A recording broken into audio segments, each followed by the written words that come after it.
people too. Like if somebody be like, "Oh, look at that black person over there," I'm African American. Address me as that.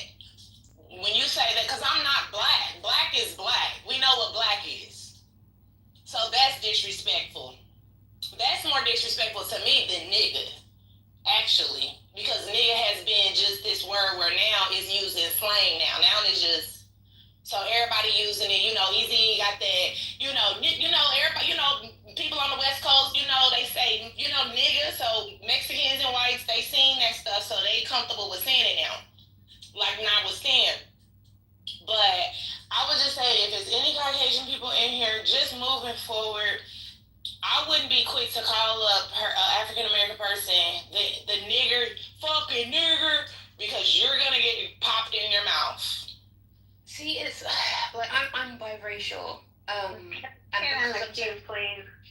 Yeah, I got you, black girl, right after Alaska. Sorry. Damn, this was a kid, my bad. No, it's all good. Go ahead, Alaska, and then black girl. And then let me jump in there. Okay, You guys go first. Black girl goes first. Okay, go ahead, black girl, Alaska, and then Keith. Okay. The other lady left, but she had said, we're not okay with, white people using the ER, but other races can use that. And that's not accurate or true, because I'm in the Bay Area, California, and a lot of these Latinos at these schools use the N-word, and that is not okay. Okay, I'm an advocate for bullying. A child got bullied, got called all kind of derogatory racial names at school, and I am not for any other culture using that word at all, including white people, all races. You are not allowed to use that word and think I'm just okay with it. No, thank you. It's not okay. And a lot of these people who use the word on this app, I could guarantee you their ass would not be using the word live. Thank you, sis. Go ahead. Who's next? That was Alaska. Alaska. Move the conversation forward. It was Alaska. Yeah, no, I just want to say it's Hold on. Can I just say this? I'm learning something on the app, and I'll make this really quick, Alaska. And y'all, I know some of y'all think I'm trying to be funny and trolly. I'm not. I'm learning on this app that there are a lot of white folks, seemingly, they're telling themselves they're into a lot of weird race play, foreplay on this app with black people. It gets them off. So they might walk up to you and call you the N-word because they want you to knock the shit out of them because of that weird racial foreplay shit that they into. They want to be degraded and talked down to on the stages. They get cursed out. You never know what some of these weirdos are feeling and how turned on they are behind the scenes. That's a room, That's a conversation. Right? Room. There's a whole play. I've been saying that. Right? There's a whole Broadway stage play. A brother wrote it. I think it's called Sex Play or Slave Play. Yes, slave plays. Girl, bye. Who is next in the queue? Who is that? Alaska? Yeah, it's just I'm biracial, I've light skin, and because of that, like, obviously there are many other reasons, but because of that, I make sure that I am not saying things or acting certain ways, like, in mixed company, because I know, well, I'm sure we all know how white people can be, but even through all that, and everything I've been through, and all the work I do for, like, black liberation and Palestine, whatever, I've never had the inkling of that audacity of well, I've done this, so I should be allowed to say, I don't understand. It's not gonna get, I can't get a job over a white person because I can say it. I can't, there's no reason. It's very confusing to me, but that's it. Sorry, not really a point, just venting. No problem, Alaska. Thank you. Was that your land? Did you? Yeah. Sorry, yeah. It's Keegan and then E. You got it. Go. Yeah. So I just am gonna reiterate a point, which is first of all what I also have seen, again, this is through social media and just in my own personal life, is that in conversations that tend to get heated and names are thrown out.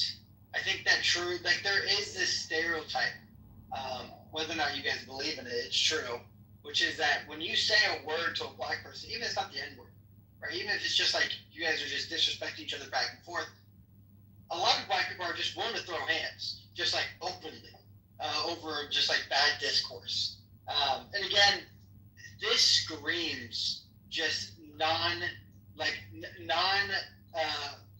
decorum. It screams just no emotional intelligence. When you can't have discourse with someone, even if it's through disrespect. Both sides throwing disrespect, and then all of a sudden, even if the N word's not thrown, let's say you throw out anything, you could be like, you're a B word, you're whatever, and then it's like, oh, I'm gonna throw hands with you because you said that. And again, I truly believe that black people are like, well, why are white people trying to police us? I think black people literally are trying to police white people. I think that they're like, you can't say this word, and if you do, we're gonna beat you up for it. And again, it's not like you guys have solved the problem. It's not like the N word isn't still being used very highly. If anything, it just creates like this, white people are just like, okay,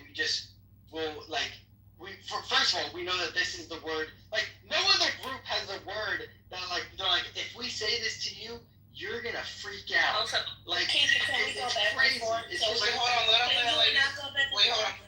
Oh, who's? I'm sorry. I didn't know that was you. Nicole. Nicole. No. Yeah, I just wanted to go back and forth with Keegan. So Keegan, what context do you want to say nigger or nigga? I don't want to say it at all. I want to make this very clear. I don't believe in cursing or using slur words in any But you use vocabulary in your faggot daily and what life. other ones as well? You use faggot and what else? Well, again, I do have these are a few different words that have just now in the last few years become socially unacceptable. And I think that that's more of a debate on why they become socially unacceptable. They were unacceptable Right. at the time as well. I will tell you that. The people who Okay, they were well, I being mean, you pulled, can't. pretty sure they knew. Yeah. Sure. And I think Just start saying that those words were. So can I finish with Keegan really quick? So Keegan, if you don't want to use the word ER or nigga, you don't want to use either word. Apologize to those that are offended for me using it, and I just want to put it on out there. If you don't want to use a word, then why do you care who in the black community uses it? Or how It's not that I don't care about you guys using it. I care about the reaction and the vitriol they show white people. It's just complete hypocrisy. If a black person stop right there. you're not fighting over it. So what context? I got you. So you mad that they use it and they get popped in the face. So now what context did they use that word, Keegan? Why would context matter? What? Because we established context. We've been saying for the last 2 to 3 hours that we have established context, and people agree with it, disagree with it, but we use it in a certain context. However we use it, whatever context we use it. So if you're using a word out in public that you don't understand, every other word we use in American in the English language, there's context. So in this word, context should matter. Explain how that works to me. Explain that. I could, if you want me to, I can post videos of white people saying it without a degrading way to it, and black people still popping him in the mouth. Again, context doesn't matter to a black person. That's my point. Is that you guys have even said this. Context doesn't matter. You can use it. So. Why are you so scared to get popped in the mouth? Well, I'm not scared. Here's the thing. If I get on my YouTube channel, Keegan, and I say kike, and they pull my channel, guess what? They have a right to do it. Because why? I said something offensive. Whether they say it in the community or not, if I said dago on my YouTube channel and they pull it, there's nothing I can say. Why? Because they're offended. If I say fag, they're offended. Okay? So if they tell you, and we say it's none of your business, but if you say it out, I don't care what context, I'm going to pop you. Why are you going to get mad at that? It's their word, and they make the rules for their word. Because, Keegan, I just want to say this, and then I'm done now, I promise. It baffles me why people on this app, you all are funny. Because y'all are so angry at black people scream racism. But you're literally sitting here telling them how to, because we want to use it, we can use it. Forget the context. Forget how you determine it. Forget it. We get to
Congressman. What you just said, though, is there a word though that I can say that you can't say, Nicole? I'm not going to my workplace, Keegan. Whether you agree with it or not, I'm not gonna say white trash. I'm not gonna say that. And I've seen some white people, I've seen friends of mine say white trash. I'm not gonna say that. I'm not going to say that.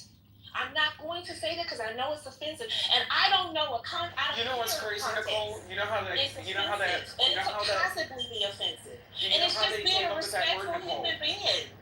Nicole, do you know how they came up with that word, white trash? I read the book. Right. So it was coined by white people that didn't want to live around certain whites that couldn't act right. Absolutely, and even though they use that word, I'm still out of respect. Still not gonna say that word. Whether I feel it in my heart, like, oh, y'all calling us niggers, but look at y'all, I'm still not gonna say it because it is disrespectful. So what you're basically saying on this app is that we want to reintroduce racial slurs. Well, We want to racially slur you in your face and take it, and don't be offended. Is that what you're saying, Keegan? You already used the K word. I find that to be way more offensive. But no, hey. Just me using that word, just you using that word, just me saying that word offended you. But we can say the N word.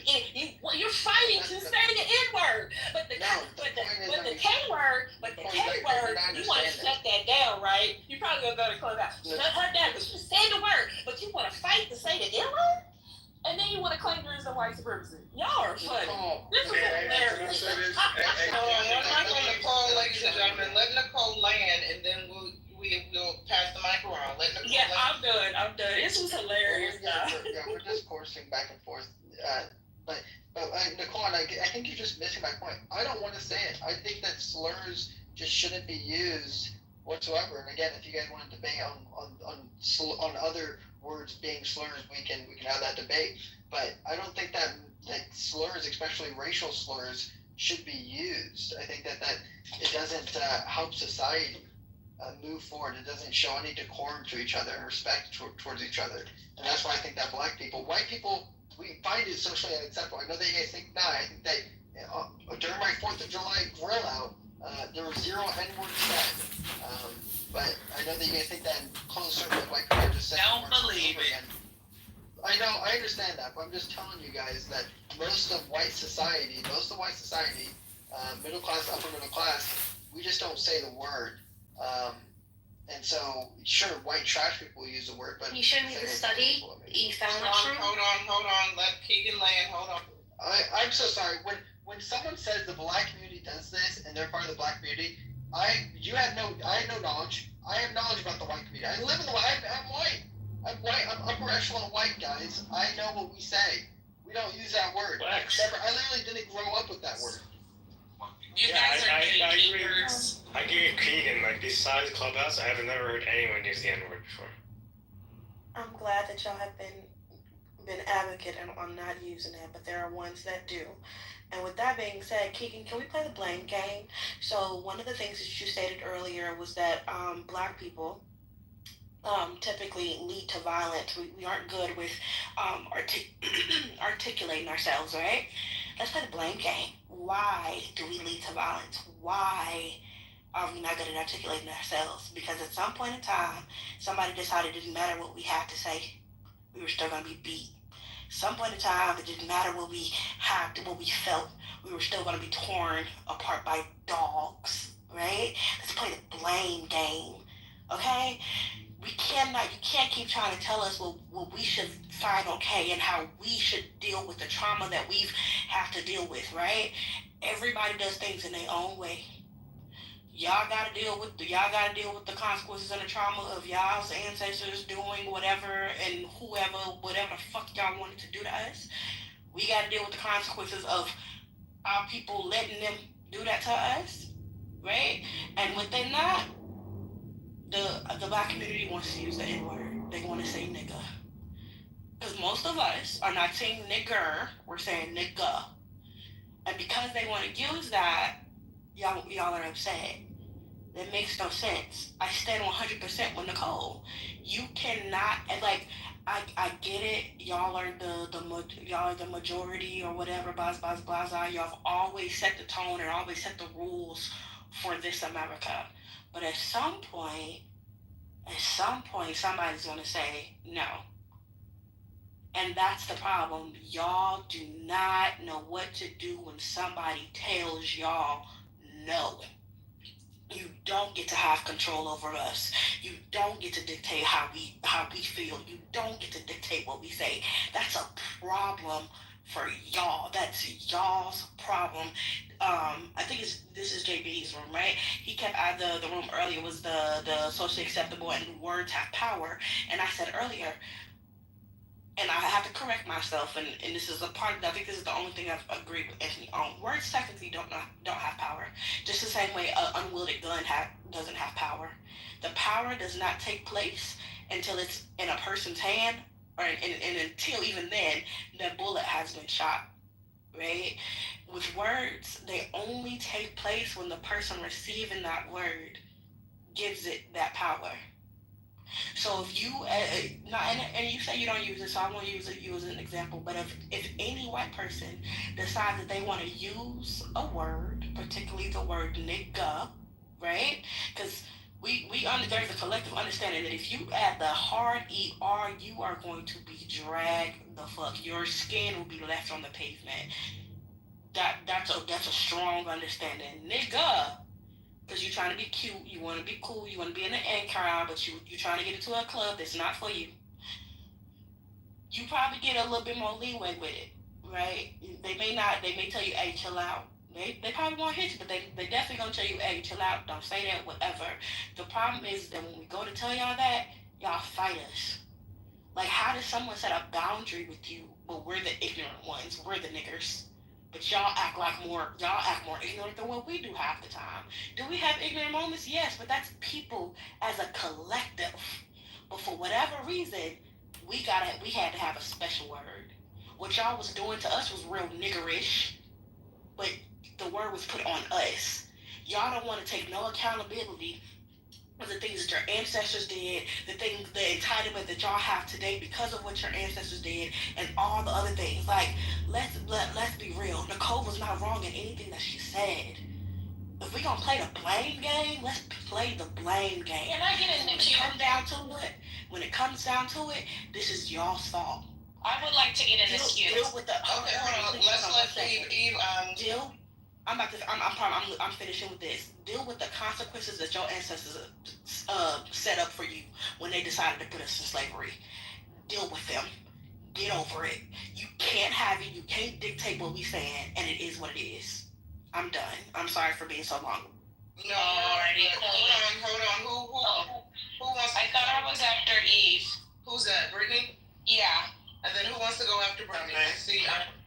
Okay. Alrighty. Okay. So I just want to pretty much, I'm not like piggybacking all the way off of you, Eve, but I'm just going to kind of elapse for maybe 60 seconds. The only thing I would have to say is, like, I'm not holding on to anything that's what's going on, like, you know, with our ancestors and stuff like that, because I didn't even know them. Like, but I'm sad about everything that happened. Like, I hate that, you know, a lot of our black men were butt broken, you know, because a lot of white cowboy guys, they was having sex with our men, and yeah. But anyway, I'm not going to go down that rabbit hole. But what I'm mad about right now, today in 2025, what I've noticed that's still going on and what is going on, and I feel like a lot of us African American people, we need to open up our eyes to it.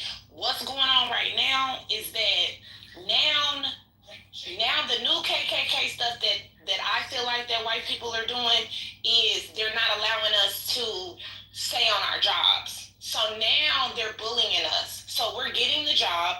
We're educated enough to get the job. We have the degrees to get the job. But when we get the job, they're bullying us off the job. So they're doing anything they can to get under our skin. They're trying to set little booby traps because we're black or African American, and they're trying to fire us. And, you know, they're black. They're for years.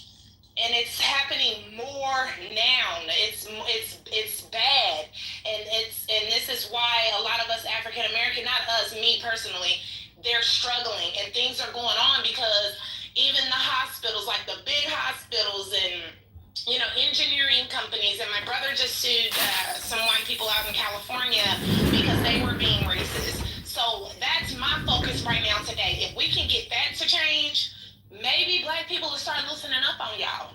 Like, I'm just over it. I'm tired of it. And I just feel like a lot of white people, they are mean.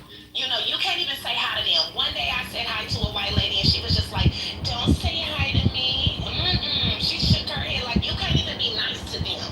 So all I'm saying is they're making it weird. They're keeping on going. They're keeping the slavery stuff going, and that's why all of us are still mad.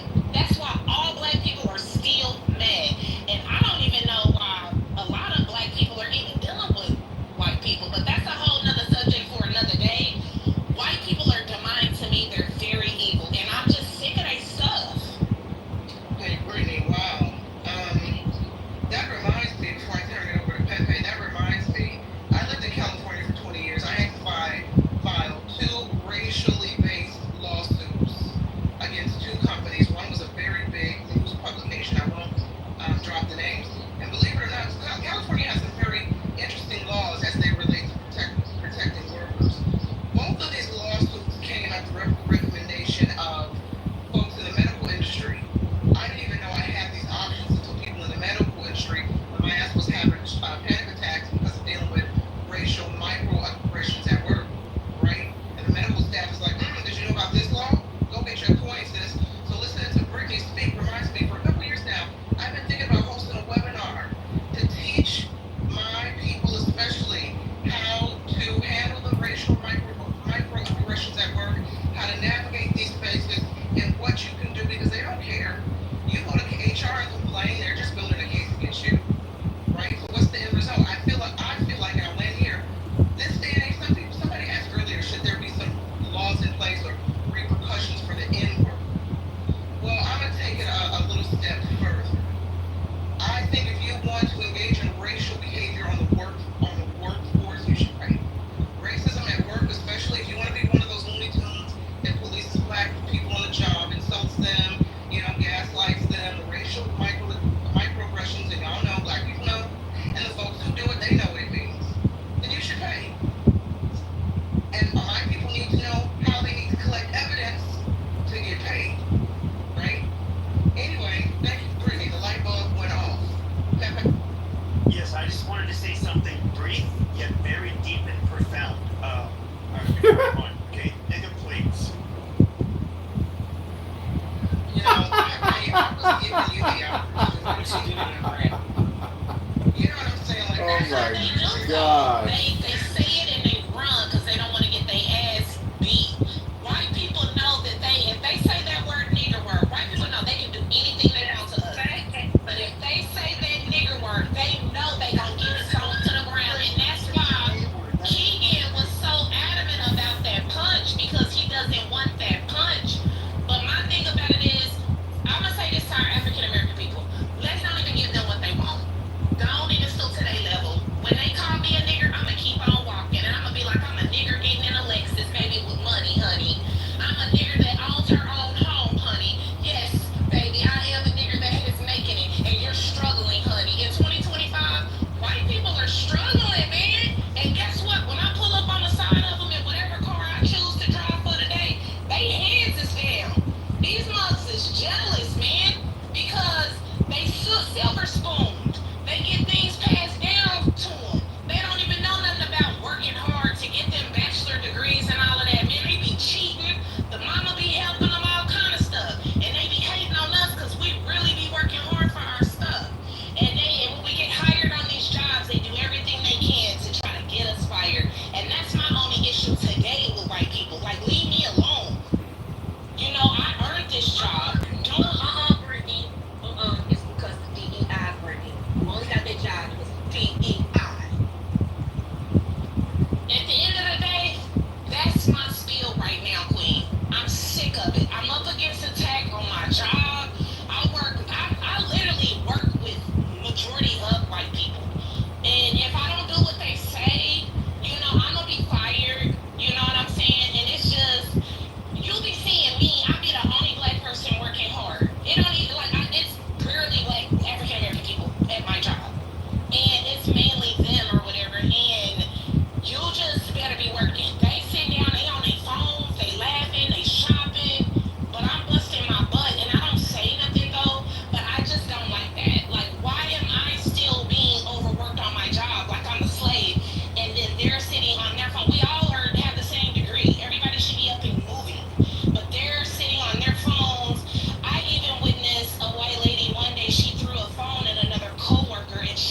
still able to keep her job. Like, they really have depression. They're dealing with a lot of stuff, and I feel like they take it out on us still because we strong and we know how to get through things. Like, times is hard for white people right now today. Brittany, I was being sarcastic. I didn't know. I was being sarcastic. It just feels good to know that a lot of white people are actually. It doesn't feel good. Like, I'm not like happy about it, but it just God is working because they're struggling in today's society. White people are struggling. They're on meth. They're on blues. They're not making good choices. They are not. So are you suggesting that this is some sort of a spiritual karma? Some It's sort economic. of Like, we're all feeling it economically, and for white people, they're down bad. Like, they're down bad. Like, for us to get into this type of economic situation as a country, white people have been very overprivileged and have overspent for a very long time. So yes, the girl does make a very valid point about that. And it's just a reality. You have a lot of white people complaining about it during the election. This is why we're making these decisions, cut social, spending programs so that, we can reinvest into small businesses and, uplift, set America, which does include white people. So yes, white people are down bad. White people are running this country into the ground because of their greed and their evilness, and they're starting to get this exposed. And this year is the year where God said everybody's gonna start paying for their sins. So I don't know what y'all did, and y'all out there hurting people, being mean, getting people fired because they black, messing with black people, cheating, whatever you doing. Because I'm a God-fearing woman. Everybody this year, God said it's about to start paying for their sins. So I don't know. Y'all need to start changing y'all ways, white people, because I'ma choose up with the Chinese. Every other race, I'ma be with them, and we not gonna stick with y'all. Because other races like us. I like Indian people. Hold on. Yes, Nicole. Hey, can you ask JB to do a room about Eli and his foolishness? What's he up to now? He started a new party. I wanted to talk about that. Oh yeah, he opened a room about the America Party. He did. Open up the whole house. Roger opened up a whole Roger has a house, the America Oh my Party. goodness. He's been Okay. talking about it too. Yeah. Y'all failed because y'all supposed to pay me. Okay, next time I'll pay you. Okay, cool. No, but I don't want to, Brittany was saying something, I was going to ask her a question, but now I don't remember what it was. Hold on, I'm sorry, Brittany, did you land? Because I was going to ask you something, but I forgot, and if you're still here when it comes to me, Well, I was just saying that I feel like, I'm going to say this and I'm going to land my plane because I wasn't able to land, but in my opinion, I feel like white people don't have any flavor and they steal everything from every other race and then they try to make it theirs. So I think they're mad and I don't know why. Like, I don't hate white people, but I'm just sick of their evilness. Like, I want to know why are white people so mean? And then they call us the mean ones. Like, for a while I used to be blunt because, like, when I was younger, it was all like attitude. Black people always just like, attitude. We had attitude. They literally put, if you was black, you was labeled already. You had attitude just because you were black. But now, the COVID after COVID and just, opening up my eyes, and I've been seeing white people have tantrums. They've been throwing tantrums, and I've been seeing how they're really the ones that got the attitude. They do. You come in the morning, white people be out happy. We happy. I'm making $50 an hour. Miss Ari, I worked hard for you. Hey, good morning, everybody. They don't like that kind of spirit. They get to hold their head down and drinking their coffee, moving all fast, and they don't even want to say hi. So, and it's fine with me because, but I'm not gonna downplay who I am for them. I'm sick of downplaying who I am for them. Okay, Brittany, hold on, because we don't want to turn this into a Black Panther party session. Oh, I'm sorry. I did just turn it down, though. I'm sorry. I didn't mean. Y'all, you might maybe put on my avocado cake. I don't want to put on my avocado cake while I'm trying to manage all this good, delicious black energy on the stage. Hold on, sis. Keegan, I think Keegan is a member of the white delegation. I'm hungry. I'm thinking of delegation and delicatessen. Yeah. Keegan, did you want to respond as a member of the white race? Well, I just had a question for Brittany. Brittany, can you show us where the white person touched you? Because you're very upset.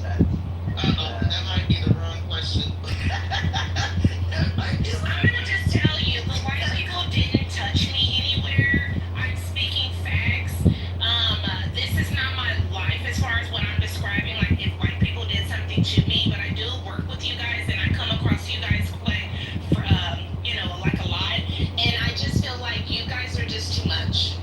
For real, like you guys need to calm down and stop thinking because I'm black I have attitude, or because I'm having a conversation that I'm being aggressive. Even just like now, I'm just, bringing my opinions to the floor, and you think that I'm upset or I'm being aggressive or a white person did something to me. I'm just only speaking how y'all are. Leave people alone. Stop being so mean. Stop having attitude. Stop talking about people. Stop lying. Stop trying to get people fired from their jobs. Stop being Karens. Mind the business that pays white people. Stop using the word nigger. Stop being greedy. Stop trying to act like this world is yours. Like, come on. Am I saying anything to offend you? Well, hold on, Brittany. I have a question for you. How do you feel about the good white folks of the Carnival Cruise Line? They have banned rap and hip hop music, and guess who has been the biggest supporter? And let one of these white people say that shit in mid-ocean and see if they make it back to shore. Let one of these white people use the N-word on a Carnival cruise and see if they make it back to shore. No, 100%. I think Carnival banning, and they did ban rap music. That's like been insinuated, but they did ban public, like portable speakers and loud music. And I guess in their like clubs that they have. I've never been to Carnival, but it is really telling though that Carnival is the cheaper option, and they're having these problems of like I've seen so many fights on Carnival. Keegan, people are on vacation. If they want to, if those black women want to bust it down on vacation, they want to take their wig off and swing it up in the air, let them do it. I didn't see anybody complaining with these white bitches going to fucking Mardi Gras in New Orleans and letting their titties out. Like, what are we talking about? But that's To Mardi be Gras, fair, Keegan is though. correct. Carnival There's some black people where that's a part of black heritage and history, and they can't even take their kids on spring break because you have a bunch of drunk white women showing their tits to the whole world. I can't take you. All right, Mardi Gras. If you're a parent and you take your children to Mardi Gras and you don't know that there's gonna be public nudity, it's just like taking your kid to private. Yeah, that's bad parenting. You don't see black women bare-chested on Carnival cruise lines. But listen, with Carnival Cruise, and I'll share this story again because I think it's relevant. Just 2 months ago, I was at a public park with my daughter. My daughter's 2.5 years old. We're at a splash pad, very, very hot out. And we were there for about 45 minutes. We were there with all sorts of races. We were having a great time all together. And then 20 black people showed up. Again, there was other black people at the park, of course. She was actually playing with a little black girl the whole time. I was talking to Dad. We were having a good chat about sports. And then a group of 20 black people showed up, and they were there for a birthday party at a public park. That's totally fine. But they brought their portable speaker, and they started playing this rap music about like twerking, and had really, really vulgar words in it, and just like degrading women, like calling the B word. And so I took my daughter and left, and I saw the black dad actually do the same. And I just think like, why can't like Carnival doing that is just showing, hey. Well, that's your fault. That's your fault. You should move. You should use your white privilege and move your family into a place where I grew up, with a neighborhood association, gated community. We had security. Okay, we called a security guard, and you could have the rules of the neighborhood association, enforced. Now this right. This, so again, maybe you're not doing enough as a white person to shield your child from that. Adam, time out. First of all, tell me the neighborhood that has like a 10,000 square foot splash pad, and I'll move there. But number two, with an HOA that only the neighborhood can use, and I'll figure it out. Crystal Cove, Newport Beach, California. Now, number two is that actually, again, this is what happens, is that these suburban areas, they get subsidies to build affordable housing, so they do so. And affordable housing is moved in by individuals who don't know. Wait, are you saying only black people live in affordable housing? No. Did you go up to the group and just say, hey, did you go up to the group and just say, like, look, hey, we have kids, do you mind playing something less? No, you might get beat up. I without a doubt, and you're absolutely right, Alaska, I could have done that. It's a public park. But with me just being with my daughter, and these individuals wearing, one of the mamas was wearing pajamas, one of the dads, surprisingly, was wearing designer jeans. And then another one had a wife beater, and they all Terrifying. circled around me and threatened to take my Scary. daughter from me. Well, no. But I think you guys understand. Especially with a white man, if I went over there and I said, "Hey, can you guys turn down your music?" I didn't want in any type of way a confrontation. Keegan, Like, move I got into a behind neighborhood that. like the rest of the upstanding white people where they have neighborhood associations. Again, there's not one. Okay, but you're going to a public park and you're telling other people how they should be enjoying the public park. If you want to be able to have that say, then go to a neighborhood association, spend the extra money. My tax dollars is for the public. No, but you're right, and they pay taxes too. And they pay taxes too. That's why they're busting it down in the public park. If you want to have a say over how people bust it down in the public park, then move into a neighborhood association. How do you know that you pay more taxes just because of We black should just people allow less the taxes? homeless to live in our parks. We should allow drug addicts to use our parks. We should allow ghetto people to play their These are problems where you have a neighborhood association. Nothing, and we say nothing about it. Ghetto Instead, we just people. continue You to send that white man with the jelly donut beer This is gut why white people with his are little down flashlight, in the and he tells them you either leave or I'm calling the police. Because even Adams, who's a black person who actually shares respect and knows decorum, he doesn't even care. He says, "Who cares if they ruin our public spaces? Let's just move away from them." But how are you going to move into the hood and then complain when people are at the public park in the same damn hood? This sounds like the hood. Suburb. I didn't move into the hood. They moved to me. I didn't. They're coming to me now. Well, then you need to move further because apparently now you live in the hood. Hour away from the You live in the hood, Keegan. You live in the hood. Move out of the hood. This is what I'm talking about. No, he said they built a program for housing. Hold on, go out of your own fucking party's playbook. If you don't like it, leave. Yeah, I would just like to speak to that. Okay, yeah, go ahead, Brittany. So I would just like to rebuttal to that. So you said that it was like 20 black African American people that came to a park. That sounded like that sounded like he was exaggerating, like always. That's what y'all always exaggerate. Or he was in the hood. It was a birthday party. Wait a minute, let me finish this.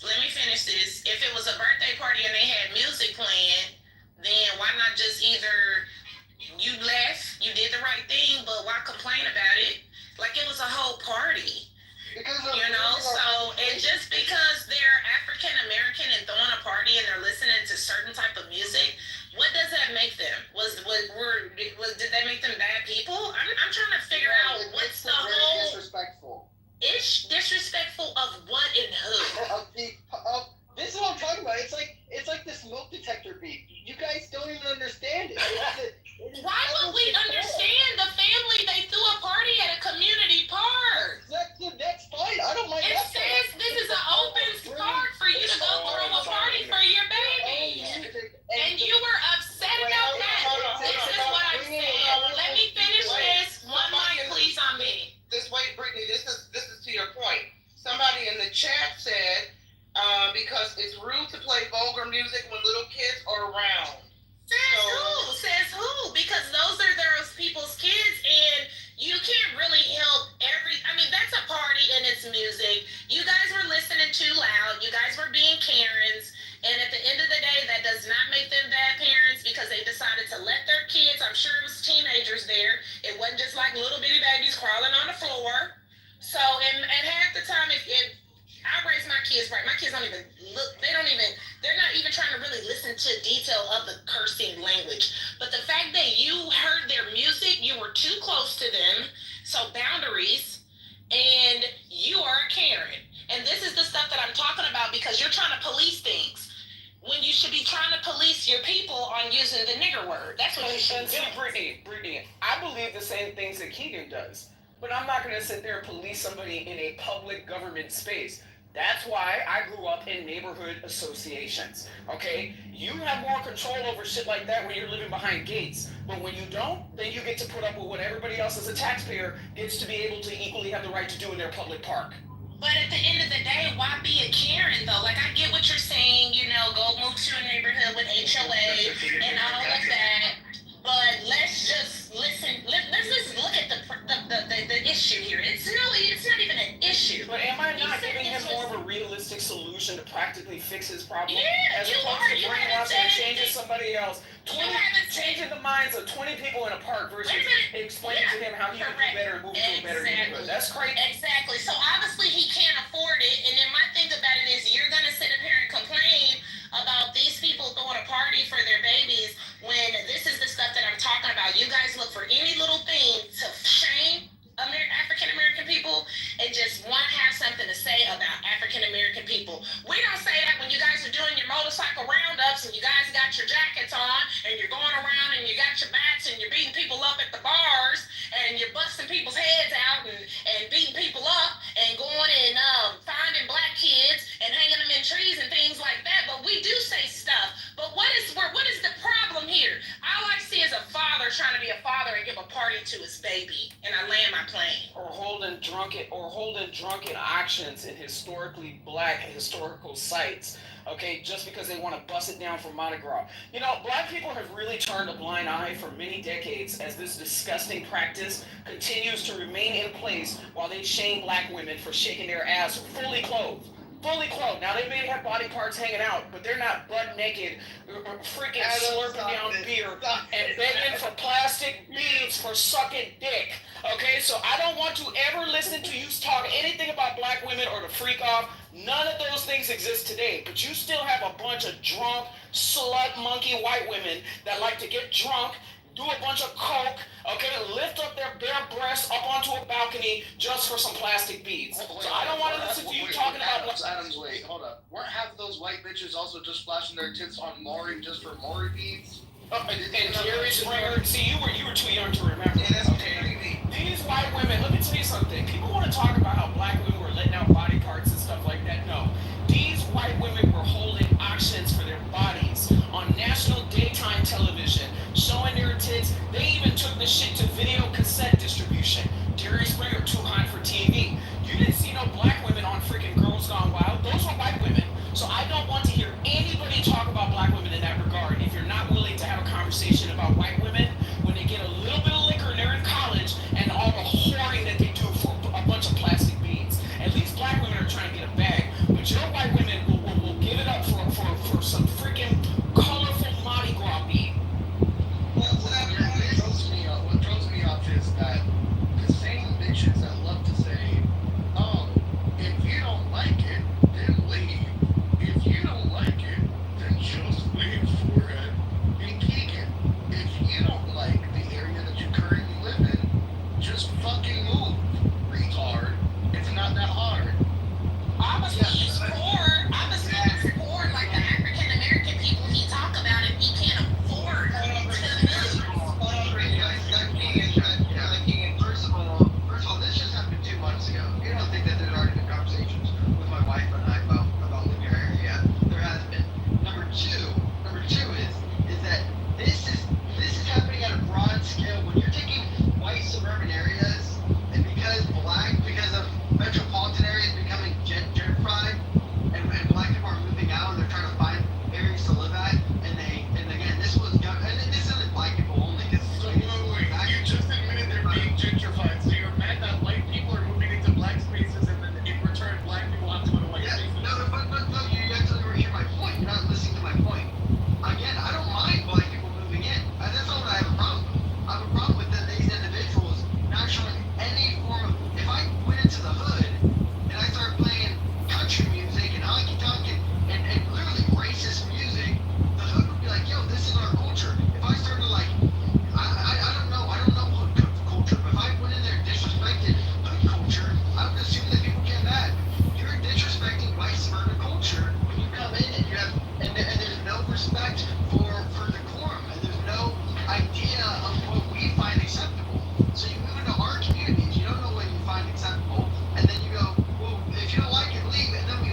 sound professional advice and relocate your family to an ecosystem that's more congruent with your values. He can't afford it. But to answer to piggyback on what he was saying, Keegan, at this point, if you're watching TikTok and scrolling and doing all of that, and you're doing dances to things that are cussing and stuff like that, then you're still a part of the problem. I You don't. need to stop That's it. the point, is I don't. And I don't get why we have to be in public. I truly just believe that we should have social standards, just like every other country. We're not robots. We're human. Hold on, this is the same person that comes to the party and telling people that everyone's a fucking snowflake, but apparently his own child can't even handle hearing a fucking cuss word every now and then. Well, One song without the whole thing to go. XG. So again, this goes back to my point, Keegan. Are you more interested in finding your solutions being ideologically right towards a correction and an unreasonable correction of the many different people around you? Because even if people were on that same boat of making that social change, the change is scaled. It doesn't happen overnight. So your kids may be in college and parents themselves before you get a colloquial understanding that that park may not be the place where people feel it necessary to be playing that type of music. So again, I feel like you should have better time spent and you're doing yourself and your family a disadvantage if these things are so bad and such a negative influence in not seeking alternatives as opposed to complaining about it towards no end. Because you're literally trying to mop up the ocean. You're trying to mop up the I'm not ocean, gonna bro. lie, Keegan. It really sounds like a bad neighborhood. It sounds like a neighborhood full of meth, booze, fentanyl. Like, why would you even come in the room and tell us anything about that? It sounds like the area you're staying in. It's unsafe. Let's let mother get in there. Go ahead. Okay, so I was gonna say, I mean, part of what Keegan is saying, I don't fully disagree with, right? Like, there are certain areas that require a certain level of decorum, right? Regardless of, and I also will say, like, I think a lot of times, like, there's an association of, like, black people and people of color with poverty, and it's like, if you really hang out with people of color who are making 170, 200,000, they're not acting like the hood rats that you see in the south side of Chicago. Thank you, Nicholas. They're polished, clean individuals. They're not going to be blasting music, like, and doing all that in front. This is not how they operate. They get social pressure within their economic class to conform to certain standards. Like, just don't behave like that. So I do think that part of it is likely, where you're at. But I also don't disagree. Like when my parents moved up the economic ladder, they moved us out of an area that was obnoxious. My dad wanted peace and quiet, so he left Miami for that reason. I have a question. Keegan, I have a question. Okay, hold on, Keegan. Wait, you're in the Matrix. Keegan, can you hear me? Hold on. I have a question. Hold on. Keegan, I'm sure you are familiar that this goes to your point about playing music in loud spaces, etc., especially if you're black and you're around white folks. So, Keegan, I know you know what the bat signal is, right? Why the bat signal, Batman, why the bat signal is used. Why it's used. Everybody knows the bat signal, why the bat signal is used. Keegan, and I like a diverse social group, Keegan, right? I don't discriminate against anybody. But Keegan, if I moved into a respectable, as they say, white community, and I want to know who the ratchet whites are in the community, the whites that are about that life, the whites that are down, the whites that probably started off rough, maybe they were raised on the opposite side of the tracks. Their play grandma was black and she introduced them to chicken and greens and potato salad and macaroni and cheese and seasonings and flavors during the holidays. And of course, as they've grown up and made something of their life, they have moved into more appealing accommodations, white neighborhoods. So say I'm living among these white folks who are down with the brown, as they say. Can I not blast my rap and ratchet music out the bedroom window, like a bat signal, to lure the down-ass whites who I want to do some hood rat shit with? Is that not socially acceptable these days? Rap music as a bat signal. Yeah, I mean, I'm not even gonna really entertain this, but my point is first of all, I want to make this really clear. Where I live, 95 to 97% white. This is not. I do not live near a metropolitan area. This is the suburbs. This is mostly small town suburbs, right? But again, we there's a housing crisis that is going on in America, and a small part of the county decided to make a subsidized affordable housing. And so this county doing that has introduced a new people, financially different type of people to our community. And not all black, of course, a lot of the Indians actually. And I, again, didn't have a problem with it until 2 months ago. I went to the park, and I don't go to that park anymore. Like, understand this. I understand how to move. You guys act like I'm like, oh, I was just, again, shocked that this is happening in my community. And but people are then shocked when they hear a white man go, oh, I kind of understand what black fatigue is right now, and that kind of sucks that my park that I spent taxpayer money on, that I went to the zoning meeting for to make sure that I got voted because I wanted nice parks for my kids growing up. They're allowed to do that. And people, Sorry. and also for people who don't have children like Adams, understand that just because you have an HOA, you go to one park at your. For people with no city planning experience like Keegan, it's not your park, Keegan. You didn't pay for the park. Your family doesn't endow the whole city. Right, you're another poor white man, just like those black people playing the music at the cookout. So again, Keegan, no. We're gonna take this all the way. No. I'm not gonna let you finish. I'm not gonna let you finish because you're not saying anything of value. You're not saying anything of value. You're not saying anything of value. You're not saying anything of value. You're not saying anything of value. So again, children are not, I can afford a better neighborhood than you can, so maybe you should take notes and learn how to do better for your family, Keegan. Been there before. Hold on. I just opened up this summer, and again, when I took them, we had this interaction. We'll move differently. But my point is, and my point should always be, is that we should, without a doubt, as a society, just like Mother said in the beginning of the statement, which is what social pressures should do, is that we should bring social pressures to individuals who want to live in this low income type of way, low poverty type of way, right? Call it white trash, call it black trash, I don't care what you call it, and say if you're going to move to our areas, you have to have a different type of degree of how you handle yourself. But instead, we tell these people, you're in public, do what you want, and everyone else can move along with you.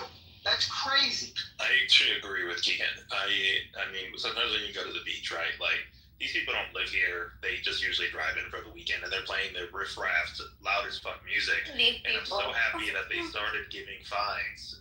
The city, they got enough pressure from the city council, and they started fining these people because you are disrupting other people's space. And like, you don't own the beach. You can't just be over there blasting some ghetto-ass shit halfway. Like, I can hear it from, like, literally the other side of the beach. That's insane, right? So I think that there is some level where we, like, yes, people have a right to do what they want in this country, right, in free public spaces, but also you should have consideration for your neighbors when you are in these public environments, because you don't own that public environment. So I think when you actually hear what Keegan is saying, it doesn't really sound that crazy. I think people just have forgotten, like, how to be civil with each other nowadays. A lot of the times, people. No, it's very crazy because again, like to my whole point, he should stop being lazy and get his lazy up off the fucking internet, complain about other groups of people, and go and get a second job and move his family out of that fucking ratchet ass neighborhood. That's what he should be concerned about. So again, we could be wrapping our heads around talking about changing other people's behavior, or people could step up and be a man and just simply make more of a fucking decent income. Yeah, I don't think this is all solely income-based, right? Because there's only a certain amount of the locations that you have in a city, right? Regardless of which part of the city you live in, right? You're going to interact with people of different economic classes, regardless of where you live, Like, when he provided more details, I'm like, oh, okay, this makes more sense, right? But that's all. I hope you guys are having a wonderful. I want to ask some of my black voices on the stage and in the room a question real quick, because it's got me to thinking. And I often use this as an example. As we push back, when we have these conversations with mixed voices, black and white, and I know it gets a little heated and spicy, right? And some folks don't like when white folks weigh in on these discussions and vice versa, et cetera, et cetera. But I don't like when lazy, complaining white people weigh in on these conversations. If you want to ping Grant Cardone and other white people of higher value that don't complain about inflation, that don't complain about the cost of living, or don't complain about struggling, then I'm willing to hear it. But this fake country trailer park bullshit, like I said before, there are different degrees of an insult that you should take from people who call you the N-word. If you're talking to a bunch of people complaining about buying their kids soup and people bumping music up in a park and don't have the autonomy over their own fucking lives to move themselves into a better situation, we most certainly shouldn't listen to their critiques on race. But I think people are jumping on his neck because. Wait, okay, no, go ahead, mother. Go ahead, and then I'll make. People are jumping on his neck because, first of all, Keegan doesn't have a great reputation on this app. I'll give you that. But the second thing is, like, if everyone's assuming that this is strictly a black-white thing, like, there are, like, my dad hates other Dominicans who are ratchet and obnoxious and loud and do that similar ghetto-ass behavior. So he hangs out with, well, you're Dominicans because we are upper-class people, right? Like, it doesn't have to be strictly in the U.S. black and white context. Like, what Keegan's saying doesn't sound that crazy to me. I guess that's my. People should be able to have fun and be free. I'm not saying like free, like just going around going crazy. But like if I'm in my car and I'm listening to music and it's loud and you look over at me or you put your head down, don't do that. Let me be happy in my car. Let me be happy at the park too if I got a little boom box or a little Bluetooth speaker or something like that. Like stop judging everything every other race does. Watch yourself, judge yourself, because I'm sure you're a sinner and you're not perfect. Just go to fucking Europe. Just go to fucking Europe. Go to like Switzerland or some shit. Denmark. Find something nice over there. Like that's about it. It's really that simple. If you're tired of black American culture, just go somewhere where no fucking black Americans are. Or you're gonna be complaining in Europe about all the Islamists, you know, praying 5 times a day in that park. So, you know, it is what it is. He's never gonna be something. So, he's privileged. You hear what he's saying? His talks now. But he's not, because again, he can't move into a neighborhood association. So again, you can move into a condo and still be in a neighborhood association. So to me, it's like, listen, you're just simply not doing enough. You're not doing enough. You're not doing enough. It doesn't matter. It doesn't matter, Keegan. Keegan, it does not matter. It does not matter, Keegan. It does not matter. It does not matter, Keegan. Does not matter, Keegan. Does not matter, Keegan. Does not matter, Keegan.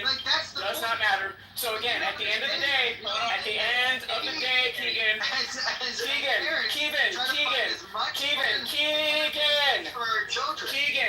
you're ranting. It's in our HOA park. Okay, I had to mute everyone. Okay, I just muted everyone because I couldn't hear. Keegan, I don't know if you're aware of this, but Adam's mic is louder than yours.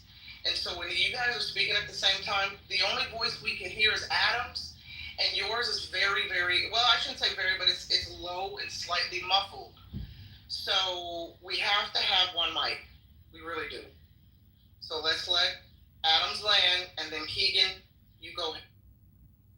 Right. So again, you think that the inventory in suburbia is just occupied by people living in single-family homes with families? No, they're not. They're people who have earned a certain income to avoid having to go to the park. Okay? People play basketball at the park, right? People take their nieces and nephews to the park. Okay? People have their own family gatherings at the park, Keegan. So again, you're not the only taxpayer on this stage, and you're crying, quite frankly, like a little bitch. I personally have bought and sold many homes, right, that I did not have a mortgage for as a taxpayer in the neighborhood associations. So Keegan, when you want to get to my level of being able to decide where you can live without having these type of annoyances, then come and have a conversation with me. But you're stuck where you're at, and you're stuck where you're at because you're flapping your gums as opposed to getting a second source of income to get your family out of that situation.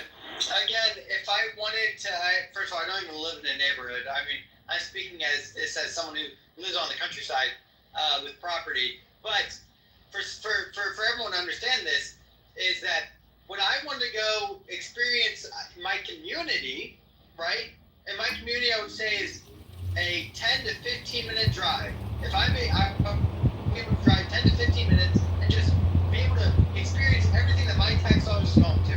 And I get the Adams like, well, you just move into an HOA and just. But I don't think people with children will tell you this, which is that guess what? Kids get pretty bored going to do the same thing over and over again. So you kind of sometimes have to venture out.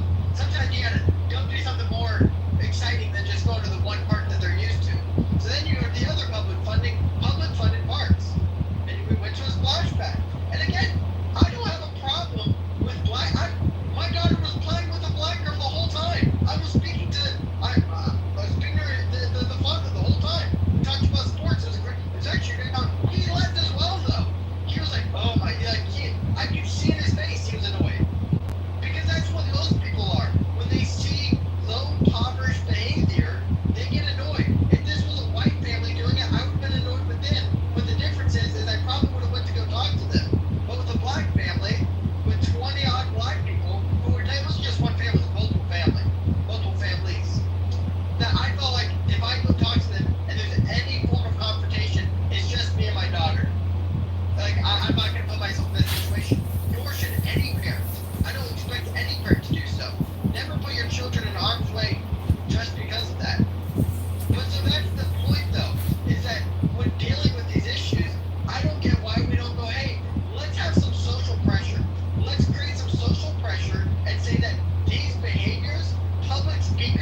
should have seen their nonverbal, their comments, their college kids. They're like, their comments were like, we are all blended. What are they talking about? That's kind of the whole review of this conversation. And every time we go down this road, we are chipping away at the American society. And if that's what y'all want to do, we'll pay for it at the end of the day. Thank you, Nai. Yeah, the society's dead. I mean, half the population of said society doesn't want the other one to have rights. The other one doesn't want the other part of the society to exist. Like, if we wanted to split back into North and South and throw all the fucking retards like Keating up in the North, go for it. As long as we're chilling out here, y'all can go ahead and destroy your fucking selves up there with your own policy and however else you want to run your dictatorship, and then we can find out. XG, that's not helpful though. That's not, I get where you're coming from, and I agree with you. Like I said, if Keegan has grievances towards the ecosystem where he lives, any reasonable person in any stage of life would reasonably make an effort to adapt and survive, or otherwise relocate to a place that is congruent and consistent with their survival values. Okay? So again, I mean, arguing all of this other bullshit all the which way under the sun, it's for attention. There's nothing that's going to be accomplished by you trying to change his view outside of the two options that he has. You either evolve or you dissolve into an ecosystem that's more congruent with your social values. Well, I wanted to finish and say I'm Irish, Potawatomi.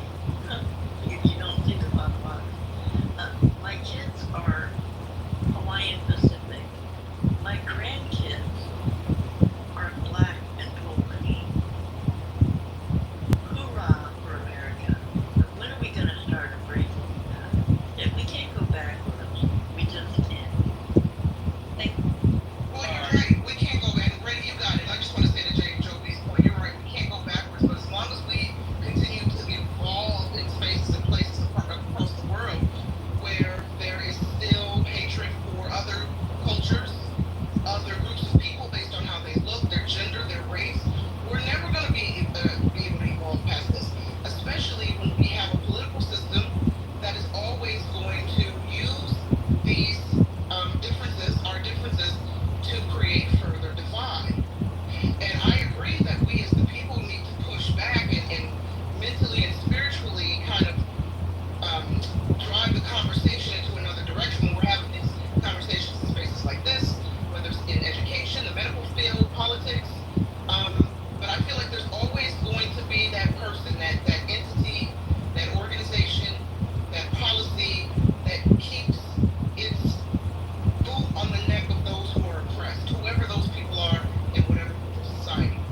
And like JB likes to say, often some of y'all have heard JB say, there's no Jews, there's no news, right? Well, I kind of apply that. If there's no blacks, you can't attack. If there's no whites, we got to find out what rhymes with that. They used to say, if it ain't white, it ain't right, right? So there's always going to be like these movements and conversations that use our differences to drive us, which JB, I hope you would agree, makes it challenging to evolve and move past the racism. Sorry, go ahead, Ray. Go ahead, Ray. You always got something smart to say. Go ahead. I know Brady. I did say Brady got it. Let Brady have it. But hold on. Let Joby respond because I did address her, and then Brady, and then Adams. Go ahead, Joby. Well, what you're saying is true, but what's happened has happened, and we have to deal with it. And dealing with it, you can change policy. I'm telling you, I do it all the time for 35 states now and pushing. And my thing is education choice, that every kid should and every parent should be able to choose. I'm not taking it down that road, but to get involved, all you have to do is have an LLC, a small little nonprofit, and own it. Own your agenda, create a platform, and convince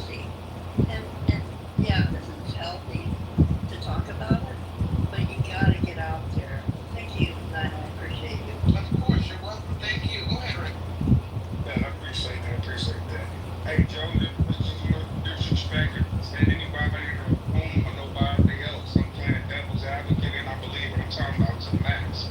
So you said, I noticed when you came in the room, you spoke on how you're educated, or the college kids was listening in on the conversation there.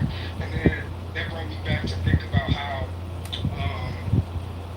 most people who go to college, who become lawyers, doctors, whatever you can name, all the professions, right? They still uphold what I'm pretty sure you already know is implicit bias, which I feel like Egan is demonstrating, and all the other people who jump in the chat.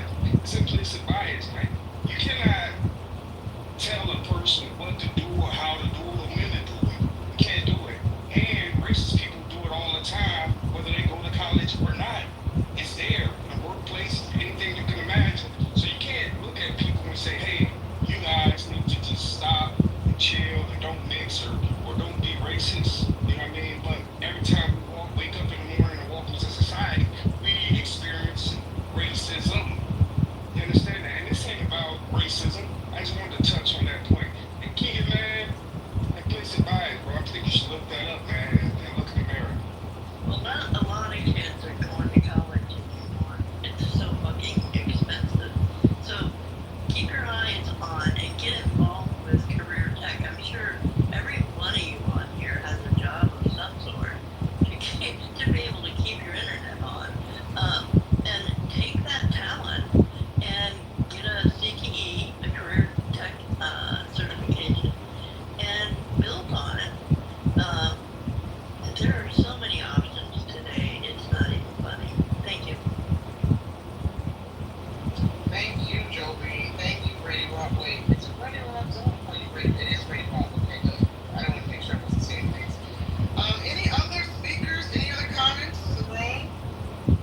Yes. The topic? Go ahead, Al. I just want to say NY, you may recognize these set of buildings here. They have a very distinct architecture. Shout out to my former employer, the Irvine Company.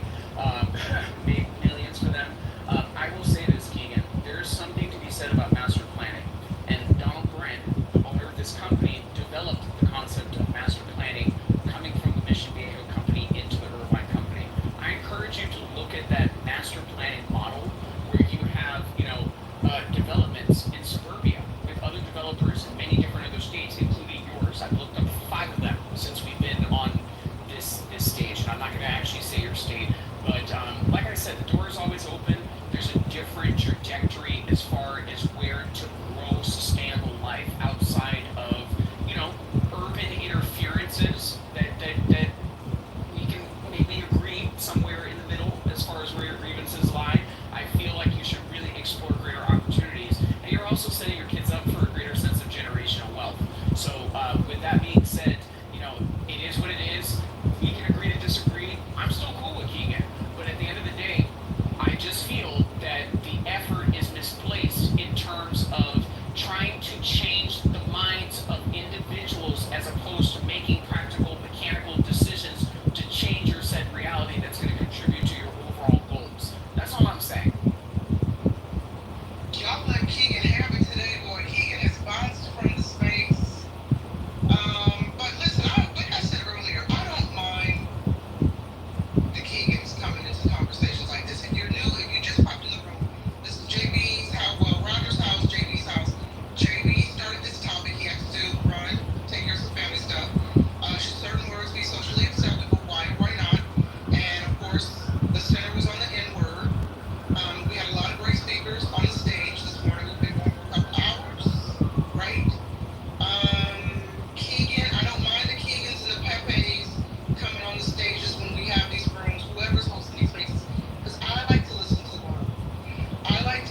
arguments about, hey, they should do it because of this. And then when the question was posed, why should they say it, or why would they want to say it, it never was answered. So can anybody answer that question? Wait, Greggy Rock, I was reading somebody's question in the chat, which I'll answer. But what was the question? What was the question? Say it. Remember we were speaking about, or you've been speaking about why I think Keegan and another gentleman was talking about how the N-word, well, why do we say it? Why do y'all say it? Y'all was giving the history and all that. And I heard Brittany, I think, was asking the question is, why is it that you want to say it so bad? And that's an answer I want to hear. I was wondering if anybody can answer that question, white in particular. Yeah, well, Keegan's gone, so he can't answer, and I don't recall if he answered it while we was in the room. That definitely is someone definitely on that side, and when I say that side, some of these white boys that open up these rooms and host these type of conversations need to call their fellow whites to task and ask them, you know, that's the room I like to sit and listen. Why do y'all want to use the word? And when I say y'all, I'm not saying all whites, because I know not all whites will use the word. But those who come up on these clubhouse streets and argue and advocate for using the word, why? I know Nicole asked Keegan a couple times. I just don't remember what his answer was, to be honest with you. Right? Yeah, I never answered it, but it's cool. Hold on. I am liberal, says in the chat. I am liberal. Brittany wasn't performing a question mark. Now did you agree with what she says? I'll say, oh, Brittany's back. I'm not going to put words in Brittany's mouth. I know some people on the chat were saying Brittany hates white people. I don't know Brittany personally, so I'm not going to sit on the stage and say Brittany hates whites.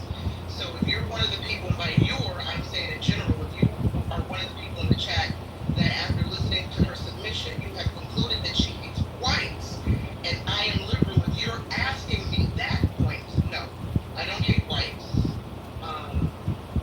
I don't, you know, some of y'all have been in some of these spaces with me when we've had these discussions. Y'all know that I've been kind of ostracized by my community for having black fatigue myself. Right? I get pushback for expressing my levels of black fatigue. And the black community, especially on this app, they don't like when I, as a member of the black community, publicly talk about having black fatigue. So I'm not a defender of Keegan. I'm not a defender of the Pepes of the world, right? I said I like to listen and learn, just like I listened to Brittany today and learned about her perspective of white folks. But no, if you're asking me, am I hateful towards whites? Do I think whites are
still have a lot to work on because I'm still trying my best to, just perfect my craft around them on how to deal with them. Because like when it does come to white people, I am easily startled, but they are too. Because it's to the point where I could just walk in the room and then they're annoyed because I'm just there. Me, vice versa. I'm walking in the room and I don't even see them there. Like I don't even identify them. I don't even look at them in their eyes. I don't even like this. And I'm pertaining to when I'm working. I keep my eyes focused on my job, where I'm going, what department I'm going to work in for the day, because I'm a nurse, and I do just that. But it just seems that the other party comes to work to watch what other people are doing instead of doing their job. And unless their job is to watch me, I'm okay with being watched. I don't care. I'm doing everything I need to do. I've been doing nursing for 20 years. So my job speaks for itself. So there's no reason for me to communicate with them anyway. And, it's just hurtful. It hurts. It hurts working in spaces with them. Not all of them are like that. I've built, friends up with them, not like going out or having drinks, but I do have coworkers that I talk to that are white, but they don't mess with me. They're very respectable. Do I hate white people? No, I don't. I don't hate anyone. I'm just sick of the privilege. I'm sick of the condescending attitudes. I'm tired of the I'm better than you type, just walking in the room like this is their world. I'm tired of the the Karens watching me, just because I'm black, they think I'm gonna do something or I might steal. Overall, I'm just tired of being treated less than because of my skin color. I haven't done anything to anyone that is white, never in my life. And I don't understand why they're like this. Hey, can I just say this real quick? Yeah, no, go ahead, Ray Rock. Hey, Brittany, I don't know you don't know me, I don't know where you're from, but I want you to know when you lay your head down that night, there are tens of thousands that feel the same way that you feel, so don't ever feel alone in your feelings and how you feel when you walk into these places, because I feel the exact same. Everything you said I can relate to. Just know that, right? I appreciate that, King, because I don't know what I'm doing. I don't know what I'm saying. I don't want to hurt anyone's feelings. I'm not playing victim. No one white has ever done anything to me, but it's just they make me uncomfortable. Just like if I could be like if I'm in the room and one walk in, I don't know. It's like I instantly just and then they're look, it just feels awkward. Like I don't know why we can't even have conversations with each other. Why are they such gatekeepers? Why is everything so quiet and personal? But like I said, not all of them are like this, but I think they're all being raised up the same, and they're being raised a certain way where it goes out there with them. That raising, it goes out there with them, and then they talk about African American people and say, oh, they poor, they just want to do food stamps, they just want to be on government assistance. But a lot of African American people are screaming out for help. A lot of African American people, they go and apply for these jobs, they get them, they earn them because of their degrees, and then they're being fired by these white collared white people because white people are just mean. I live in a state where now, I stay in Arizona, this is a right to work state, so they can walk you off the job as they please. But it's that got out of hand because it's like to the point where now they actually enjoy saying, well, oh, you worked about 3 or 4 days, it's not going to work out. We just feel it's not a good fit for you. And you've did everything to they beck and call, ran behind them like a little dog. What else can I do, Sir Paul? I'll even mop the floor. I just want my job. And they it's like I don't know, it's like they get some kind of good feeling on just firing a black person, African American person, and making sure that, oh, they go back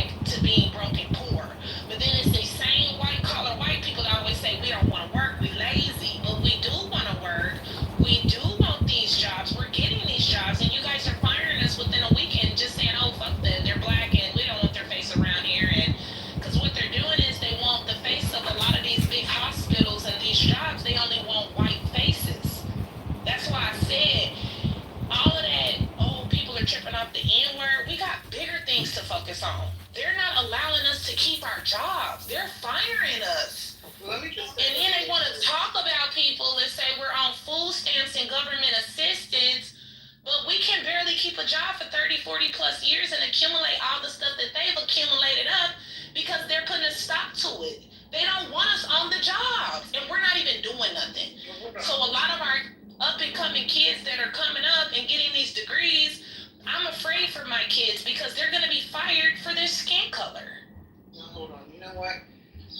Oh, Lord Jesus. I'm not trying to be funny when I say this. I'm not. Because I want to let that sister submission breathe. I know some of y'all in the chats are like, you know, you have your response to what Brittany is saying. Just wanted to give that sister a chance to get her to speak. And Reddy came off and said he relates. And I know a lot of Black folks relate to what she's saying. But I'm sitting here listening to this, and I know that this is the reality for a lot of Black folks. But I'm like, man, I wish my brothers and sisters I wish we could all kind of experience some of the same journey. As far as work, right? Because, listen, I worked in LA for about 20 years, specifically in the film and TV industry. And I'm not saying that the white folks that I worked around were perfect. I'm not saying that they were united colors of Benetton, happy-go-lucky, right? Shiny, happy people. But I don't have this racial scarring that it sounds like my sister Brittany has. Reddy Rock said he can relate. And the whole time this sister was speaking, I was thinking to myself, man, I wish my brothers and sisters could work around some folks and I'm not trying to be funny, so this comes out very delicately, some white folks on cocaine, because I worked around these white folks for 20 years in LA. Most all of them were high on something, and they were the coolest people, right? All of the jobs that I've had, I've worked from studio to studio to studio. And guys, I don't want to lose my Black card. I'm not trying to lose my Black card. It goes back to someone in the chat asking me, do I agree with Brittany's point of view? White folks opened the doors for me, okay? Black folks did too. But when I first moved from Chicago to LA, it was white folks who, and from one studio job, went to the next studio job. Some of y'all have heard me say the first person I worked for was Miramax, Quentin Tarantino, Weinstein Brothers. So my experience in the professional world, and I'll land, in the professional world dealing with whites, has not been as scarring as it has been. I'm listening to your Brittany speak, and it's breaking my heart. And I'm sitting here thinking, man, I wish my brothers and sisters could work around some white folks. Maybe do they need to be coked up? Do they need to have a liquid lunch, right? Go take a few shots of whiskey during lunch and come back, and does that take the edge off? And don't get me wrong, I've worked around some white folks with the racial microaggressions. Like I said earlier, I had to file 2 lawsuits as it relates to this nonsense. But the way Brittany talks, sis, I feel like I should be scared of the professional industry for Black Americans. It's bad. It is so bad. I'll ask a question as I land. Do you think with Trump, his immigration, his deportation efforts, right? I'm seeing Black people at construction sites and fast food restaurants, in the retail stores. They're claiming that with the immigration crackdown, jobs are opening up for Black folks. You think it's going to get better, Brittany, with the immigration crackdown? I think it's going to get a hell of a lot worse. A lot of Black people are going to suffer more, and I'm scared. And see, me, I'm the type of person, I always got to keep up with the economy no matter what I do. So right now, I'm working on my nurse practitioner. I've been having like I said, I've been an RN for almost 20-something years. I make good money. I don't need to go into that, but it's going to get worse. So all I know is that right now, a lot of African American people are up against attack, and it's looking bad because we as a culture are not even getting along. We hate each other, so that make it worse for them to even treat us good on the job. I had a girl come in my... Brittany, wait, sis, I have to just say this, and you have the mic. You have it right back. I'm not one to interrupt anyone, But you just said something that triggered me, and I have to call this out, Brittany. The jobs that I've had over the course of my life, when I'm one of a handful of black folks in the office, do you know who ignores me, who doesn't want to speak to me? The other black folks, to your point. It's not the white folks that I have a problem with the office. It's the black folks. You want to know why? Because they have something to prove to the white people. They always have this attitude of I'm not like them blacks, or I'm not like them ninjas. You know what I'm saying? So I got to prove to the others that I'm not like them ninjas by removing myself from the presence of the other blacks in the office, because you don't know what them blacks is like, and I don't want the white folks to think I'm like them DEM blacks, right? So it's very interesting how we navigate the offices. Some of us experience the racial aggressions from our own people. I don't know if you've experienced that. Wow. Okay. So, I have always experienced the other way. So, I've always got along with my sisters on the job and my brothers on the job, and we've always had our back, because that's what, was happening. Our backs would be up against the wall, and we'd be getting worked like runaway slaves, and, all the other race would be coming in, getting coffee, doing what they want to do, and in the office talking and chatting, gossiping about who got rolled up or this, that. But we all out here, we working hard, and we just feel like that they should be working too. It's a time and a place to address certain situations, and when state is in the building or things like that is going on, we need our big wigs to come out the office and help, instead of being in the office conjuring a report on who they about to fire next. Like, I just feel like white people look for trouble in any and everything, even their own people. They treat their own people like crap. They won't even give $1 to their own people. People that are like have signs and stuff on the corner, and those white people who are on meth and on those corners, they look for black people to help. But then those same white people who we're helping, they want to try to play white when it's time to play white. Like, it's just a game, and I'm just tired of all the white games that white people play. They try to say that black people need to move on from slavery. Black people this, black people this, black people are ghetto, black people come out in pajamas and bonnets. But they're literally bottom of the barrel. White people, to me, most of them are bottom of the barrel. And a lot of them, they don't even have degrees, and they're able to just get a job because of word of mouth. And in my opinion, too, a lot of white people are stupid. They're dumb. They're dumb. But they get these jobs because of their parents or someone they know. And I'm not a Debbie Downer. I'm just sick of white people going around thinking that it's their world and they want power. I'm tired of the stuff that they're doing to people. I'm over it. For the record, white folks in the room, I definitely don't think you're dumb, because after all, y'all gave us Doctor Who, and some of you know how I feel about Doctor Who. One of the best shows ever, followed by The X-Files, Breaking Bad. But I digress. Brittany, girl, I'm glad you, thank you for sharing. Ladies and gentlemen, I know some of y'all are like, JB wouldn't allow her to speak this way in the space. Casey says Doctor Who is fantastic. Absolutely. David Tennant is my favorite. And what's that HBO show that I love, thanks to the good white people who gave us that good white writing on HBO, that HBO show about the family? Not Severance is on Apple. Succession. Oh my God. So yeah, Brittany, no, tap into some of this good white TV, these good white dramas. These white folks are giving us entertainment. Either they're entertaining us on the apps, or they're on social media apps, or they're entertaining us on the TV apps. Miss Nee, I don't know. Like, I try not to even, and I'm still nice. Like, even when I go out in public with them, I'm still nice. I'll hold the door for them. Like, I'm the one that they don't even expect to be like this. Now, don't go digging me up now. But they don't even know that I feel like this because how I am with them.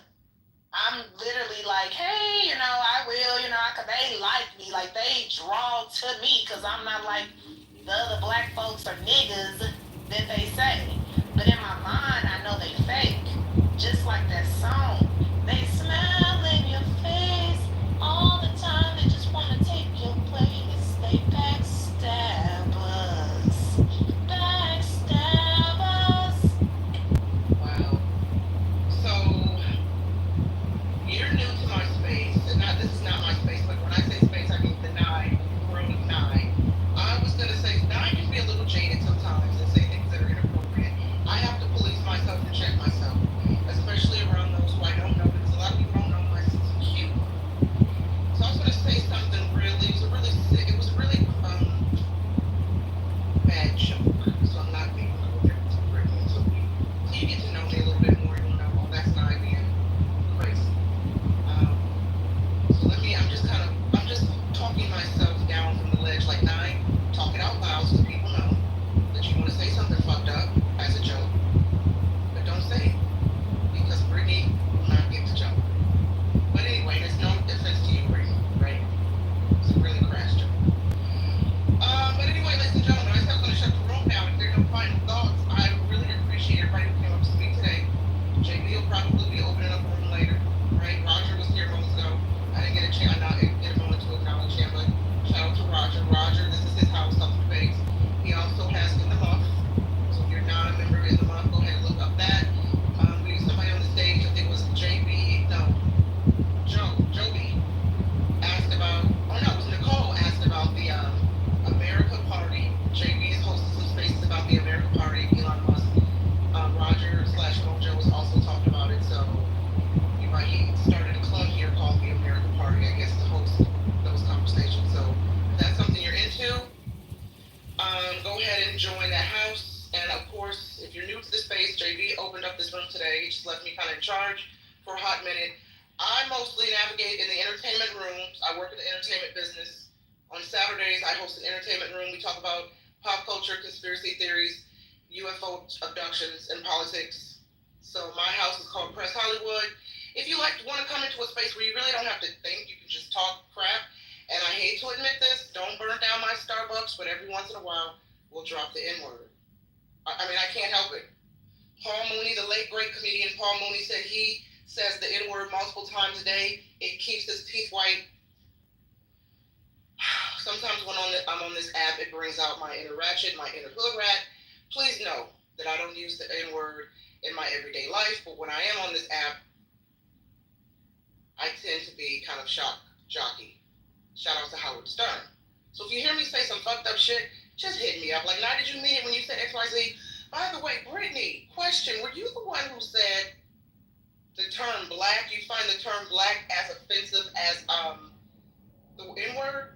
Yeah, a little bit I do, because I don't want anyone to say, look at that black kid. Like, that's well, if I call somebody, I was thinking about this earlier, and since I'm not trying to be funny, it just goes back to my jaded personality.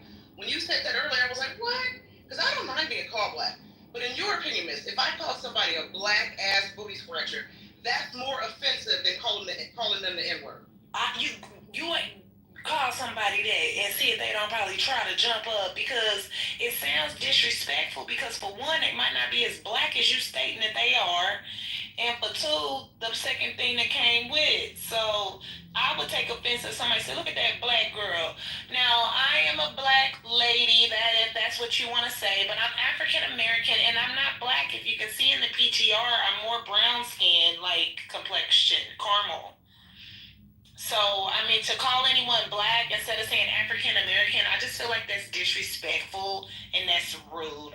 Because white people don't even like being called white. That's why they get tans, because they don't really want to be white.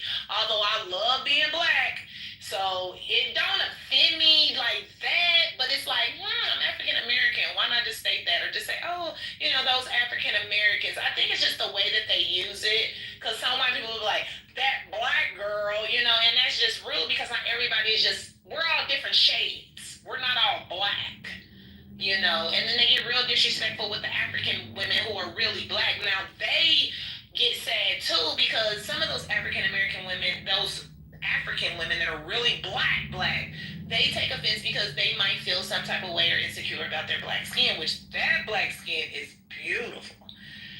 African women's that black skin, their blackness is beautiful, and I just feel like white people has made black people feel so ashamed of their skin color, and it has gotten out of control on how they have made the black skin.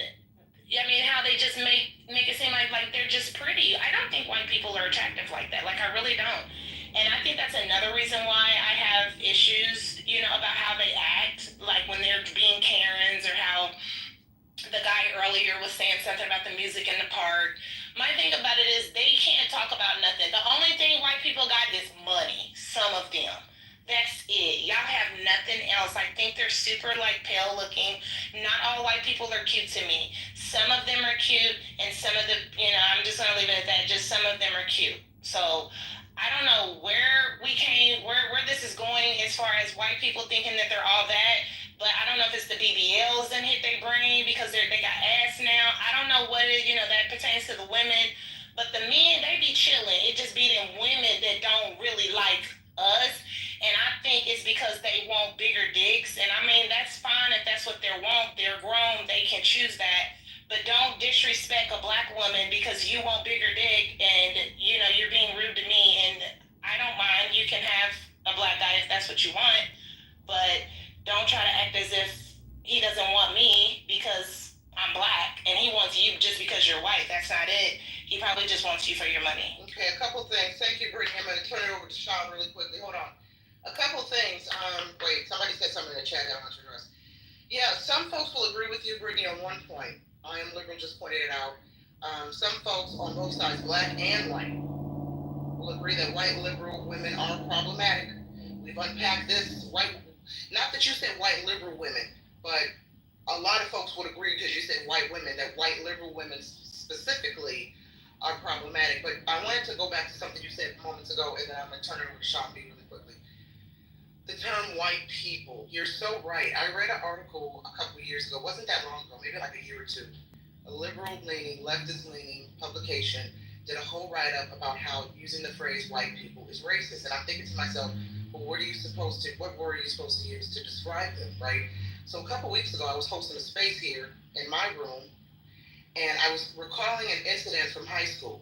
Now, I went to a predominantly all-white Catholic school. I'm not Catholic, but that's a whole other story, how I ended up at a white Catholic school for another time. And so I was sharing a story about how, the social differences at the school at the time, where if the white boys did something wild and crazy off campus, or, on the weekend, like if their parents went out of town and they threw keggers at the house, the school would hear about it come Monday morning, those white boys would get like a slap on the wrist, maybe a detention. But if the black boys did it, and weren't that many of them, the punishment was harsher.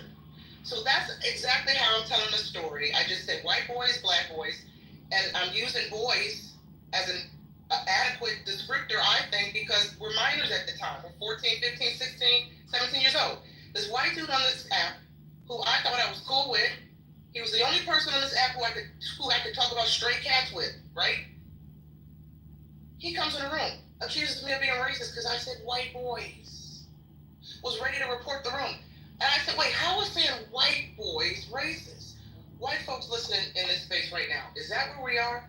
Y'all have decided that the term white boys or white men or white people or white women, that's racist now? That's insanity. Sean B, you...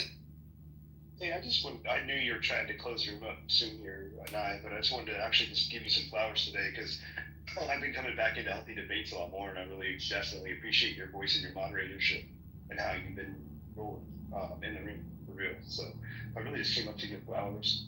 I think what you're saying kind of rings true, and I'll just leave it at this. I felt like if you were to, I always say, think about what you're saying, and if it were to be reversed and was coming from a different person's mouth, whether they're a different color, a different religion, and how that would feel to you.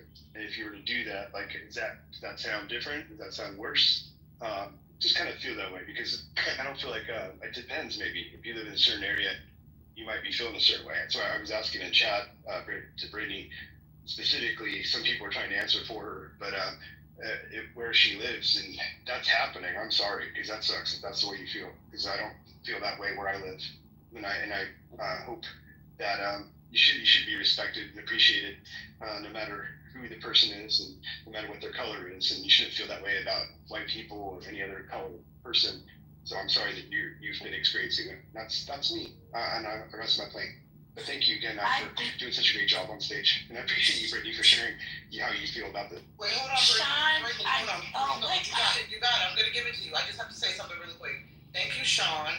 And I am liberal in the chat says, do you think black boys is racist if whites say it? There's your answer. But I guess the question again comes back: if you're trying to describe a black boy, how would you describe him? You know, if you're saying a kid got hit, a truck hit a kid at the stop sign, and the police are like, "What do he look like?" Oh, it's a black boy. Is that racist? Like, I don't think so. Like, if he's a boy and he's black, if he's a boy and he's Mexican, if he's boy and he's white, if he's boy and he's Asian, if you're like Asian boy, white man, I guess I don't understand how it's racist if you're not using it to be hateful. But go ahead.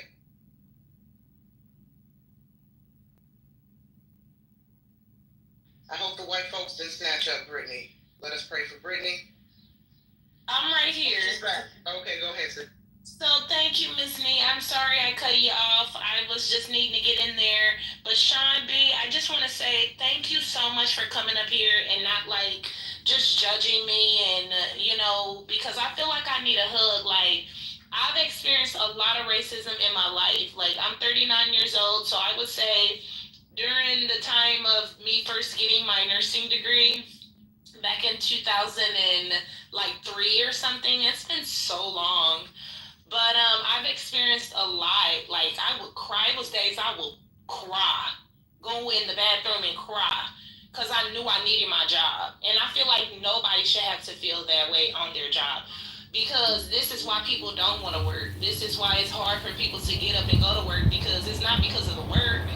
It's because of the people they work with, and a lot of people are just hard to work, difficult to work with and adjust to. And they give you a hard time to adjust to them. And it's been going on for almost 20 years. I've had to deal with it. I've cried a million times of being bullied on my job and good jobs at that. Because like I said, when you get paid $49 and $50 an hour, you gotta submit. You gotta be quiet. You gotta step on your mouth. You gotta hold your tongue. You gotta cry in the car like Craig did, or I'm off for a couple of days, guys, so I'm enjoying this conversation. But it's been sad. It's been rough for me. So I thank you for coming up here and not beating me up and beating on me, and because no one knows what I've been through. I've been really not blackballed, but like, it's been to the point where it's been bad, but I always handled it good. I've never got fired. Either I will put my 2 weeks in, or I can't work in environments like that, and I see it firsthand. White people are doing some shady stuff at these jobs. And that's why I just space to speak, sis. That's why I wanted to give you space to speak, because my experience with white folks, and I know like I said earlier, I know some people will come in the room, you're probably in the chat, and you're probably like, JB wouldn't have allowed her to speak that long or to say the things that she was saying. And I know the optics might be maybe nice letting her say these things because she agrees. No, because my experience on the job, my professional career, and I've been working since I'm 14 years old. I'm in my 40s now, Generation X. I'm not saying I have not experienced microaggressions from white folks or even racism, but it's been so minute, and I wouldn't dare say that my experience reflects the broader experience of white people. That's why, black folks. That's why I wanted to hear Brittany's perspective, because it's the complete opposite of my perspective in the professional world. Oftentimes being the one and only, if not a handful of black folks in the office, right? So that's why I was listening to her talk, and just my heart is breaking. It's like, man, y'all got it really bad out here with these white folks. This shit is. And there's nothing I can do. All I can do is go to work my 12 hours, and go. Literally. When you got white people running in the office, making complaints about you on every little turn or twist you make on your job, that's uncomfortable. All you can do is turn your cheek. I can't go around beating up those people. I can't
doing your job, everybody is clicked up.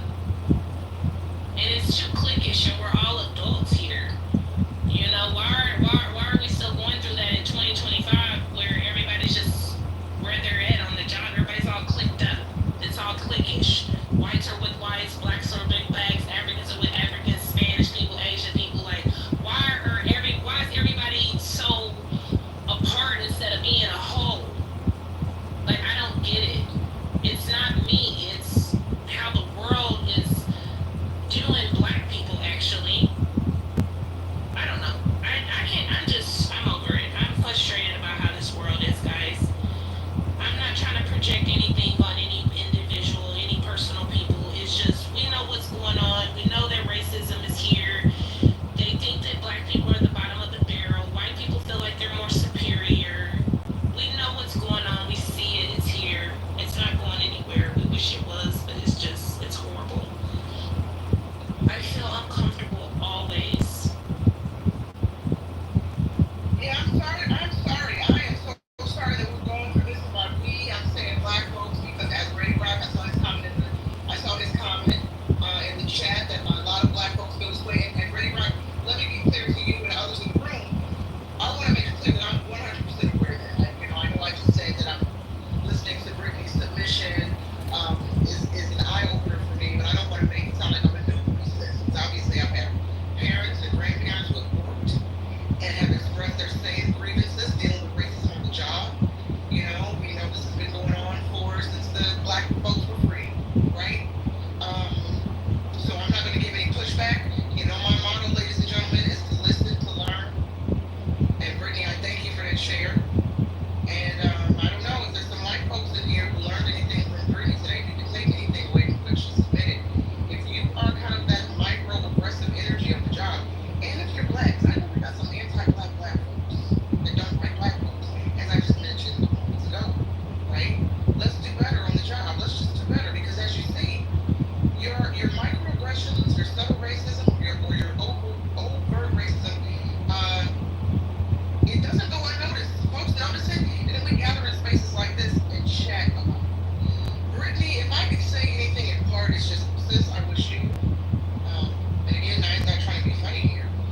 I just wish you could find that one good white person on the job who gets it, because there's always that hella extra white liberal who gets it. They get the black struggle, they get the black grievances, and they want to treat a black person to lunch where they can talk shit about white people over the lunch break. Sis, I pray that the Lord sends you one of them good, generous white folks, those good, generous, liberal whites. Who's like, sis, what's wrong? You're not smiling? Let me treat you to Chipotle. Where you like to eat? Red Lobster, they got them seafood boils. Let's go get a seafood boil and talk about the man. Every job has that white person. You gotta find them. It might be the white little girl with the white haircut. Look for her, because no doubt she's got some black hands. That's the one you want to bond with. And I'm not even trying to be funny. You just have to learn how to use the white folks to infiltrate. White folks know, because they got that one black friend who infiltrates. Some of y'all will get it in the morning. Okay. That's it. We're going to shut the room down. Until next time, peace and blessings, everyone. And in the words of Dr. Frankenfurter from Rocky Horror Picture Show, don't dream it, be it. Brittany, did you have some last words? I see you came off mic.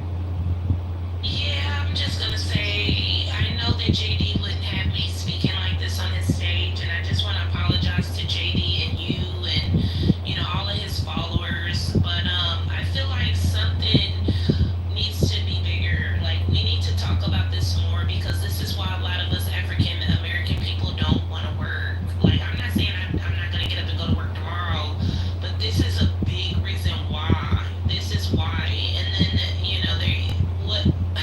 it's very scary, because our kids are scared. Even my daughter sees it. She filled out an application with Chick-fil-A, and it's predominantly Mexicans, and she didn't get the job. And then she got hired at a group home, though, because she was black, so she can fight off the white kids. Not even white people are wanting to work with their own bad white kids that they're raising. It's just weird.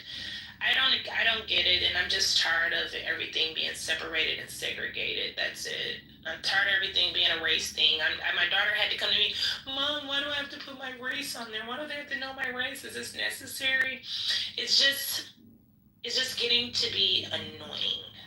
Well, let me say this in closing. Everyone in the room listening, Brittany, for anybody listening now and beyond, for those who have grievances with our coworkers because of their race, y'all, we need to learn how to manage our energy and our spirits when we're in these spaces, okay, and be grateful that we can look to our left and look to our right and see a human, because soon we're going to be replaced by robots, and then and only then, y'all will be looking for the white folks or the black folks, everybody that y'all don't want to work around and live around. When you're replaced by So someone said I was gonna get stabbed in the comments. I'm not understanding what's going on.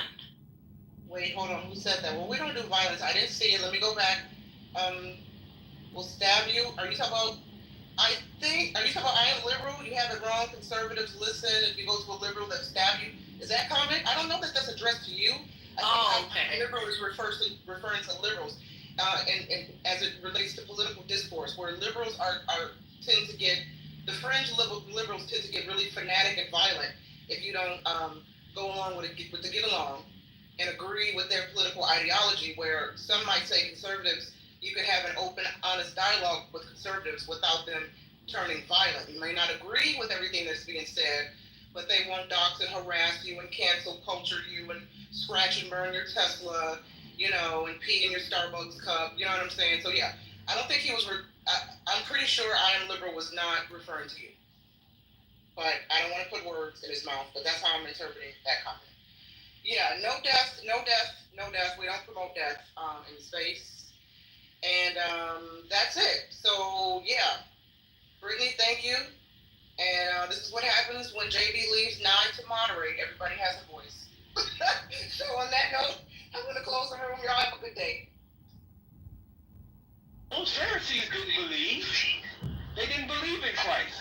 The same way, when we read out the book of Isaiah today, the modern day Christians don't believe that. That's the Old Testament. What are y'all doing? What keep reading? Verse 22. And all bear him witness, and wonder at the gracious words which proceeded out of his mouth. Don't they wonder at the words that we read? Y'all read it. It's the same Bible that y'all got. Go ahead. And they said, is this not Joseph's son? So that's all I'm really trying to say. I think that consistent with the fact that you formulated reasons and thought very deeply about a lot of these things, and that's why you've come to the conclusions you come to, you, as well as everybody else, including especially me, have been influenced to some degree. It doesn't even mean your views are wrong. It just means that there's influence. That's all. I think if you take it like that, there's nothing like to worry about.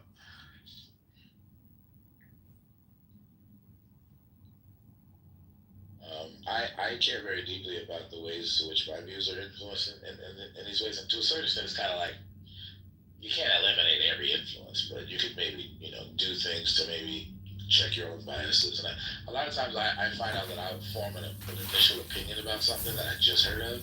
I'll look into it, and then my opinion will shift dramatically because I've now been informed in a way that I wasn't initially informed.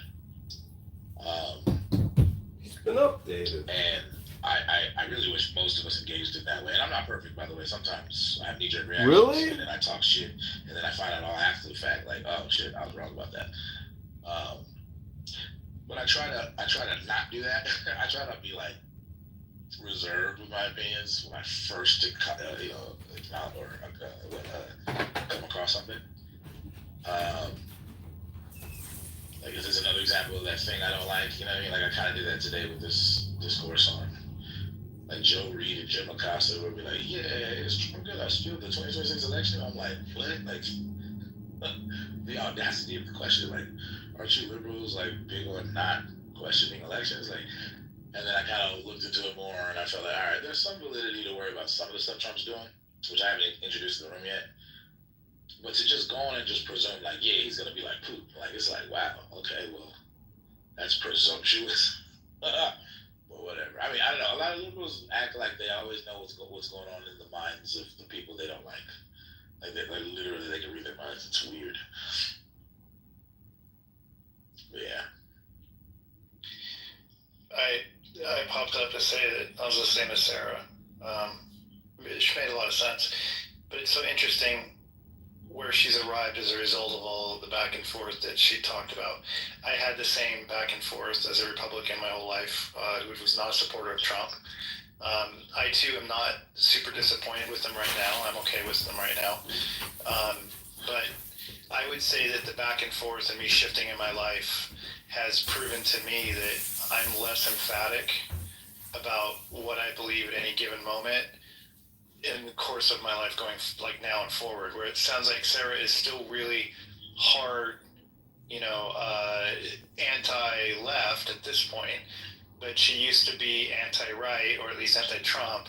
And so I think it's interesting that your examples, Sarah, are this back and forth of questioning things and seeing evidence that disproved what you thought originally, but instead of realizing that you were disproven and then deciding, I better be a little more careful about being so emphatic going forward on where I'm at today, based on the fact that I was completely wrong before, which I think is valid. I think it's a good thing to admit that we're wrong before, to be capable of that. I think it's a fault for somebody to just vote one color straight up and down for decades on end, when the parties obviously change a lot over time.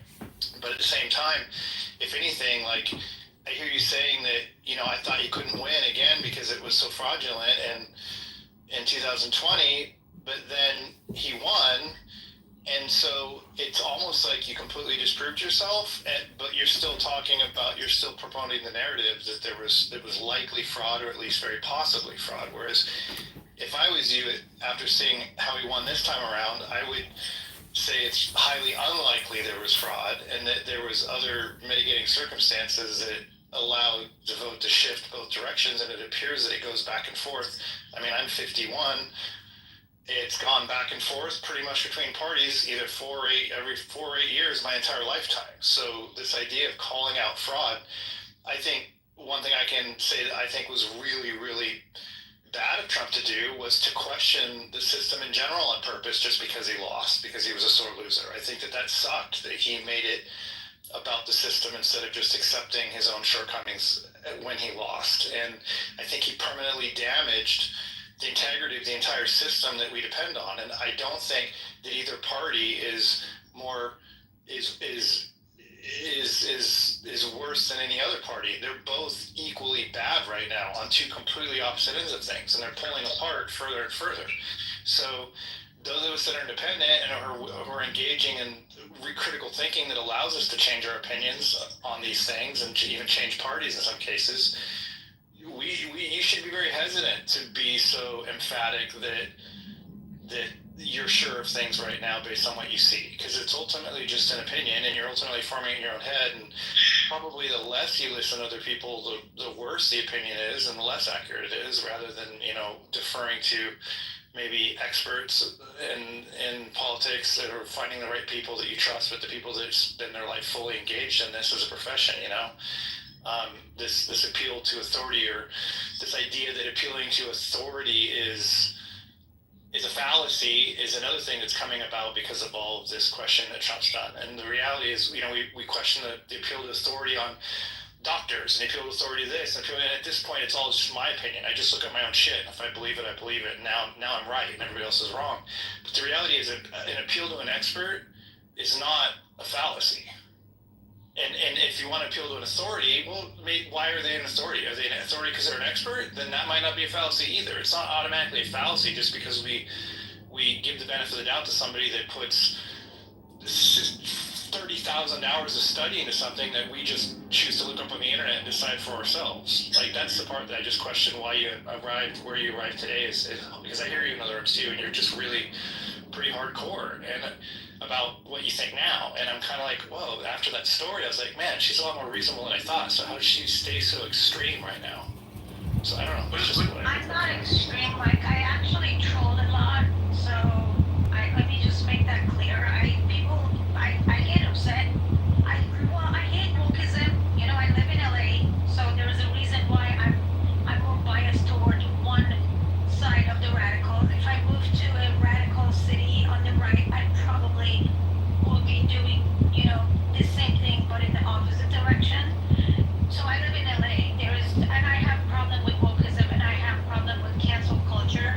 So when people make stupid comments, I purposely, troll them back. So no, I'm not a radical person. If I say something that's radical, you can be sure it's 100% being trolled. I hear you, and I like that, and I actually resonate with that. I grew up half my life in Seattle, half my life in Atlanta.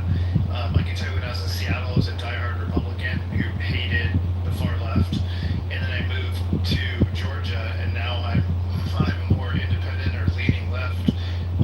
Again, opposite what all the people around me are. So in some ways, I resonate with your defiance on the West Coast because I've seen the other side of it, and now I'm defiant in another way on this side end of things. So it seems like I share that with you. So thanks for explaining that. Mike, I also want to kind of give a nod to Sarah because I totally feel that switch, at least in the first, like right after the switch is, you've done the switch because you feel so betrayed by people that you trust who've been telling you for years certain things, and they've been, it turns out they've been lying, and so it's almost like this feeling of needing a revenge on them and like wanting to hold them in some way. I mean, it goes away after a while, but like in the first stage of the switch, I think it's very prevalent. Oh, I think that makes sense. Like, yeah, you're almost hypercritical because you're so like disenfranchised.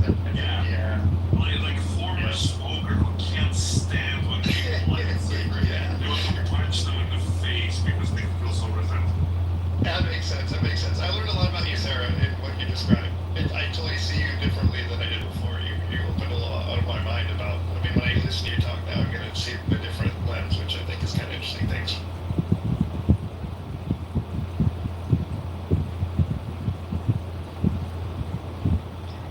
Alright, let me go ahead and read the stuff that grabbed some of the claims and topics of discussion that they're on. I'm trying not to read to people too much, but I like to be more quickly read this. This is posted on Yahoo, but it's actually originally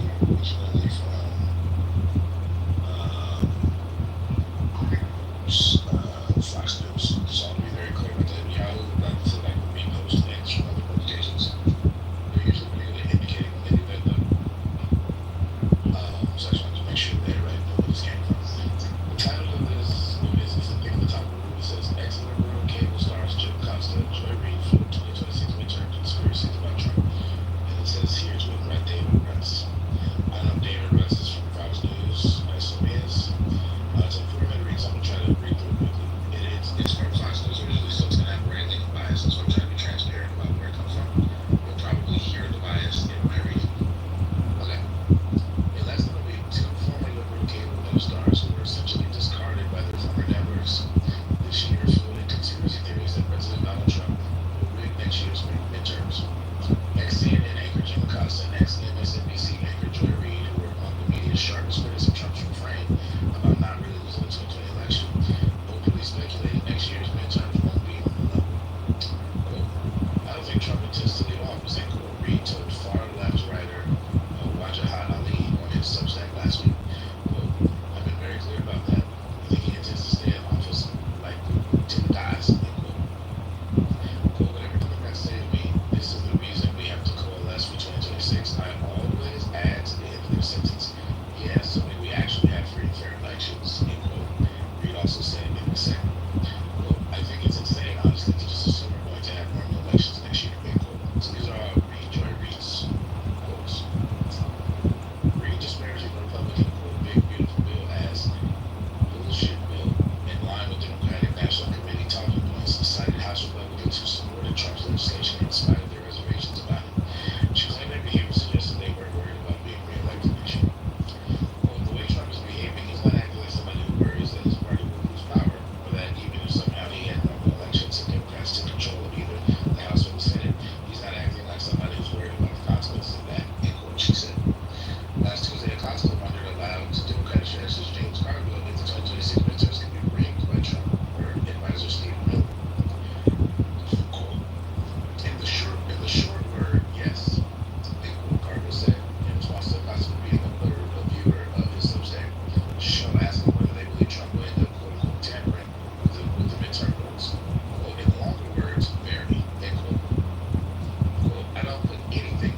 tax voter fraud doesn't exist, but clearly they are already searching for opt-outs, preparing to lose big again in the midterms, and quote, a White House spokesperson told Fox News Digital in response.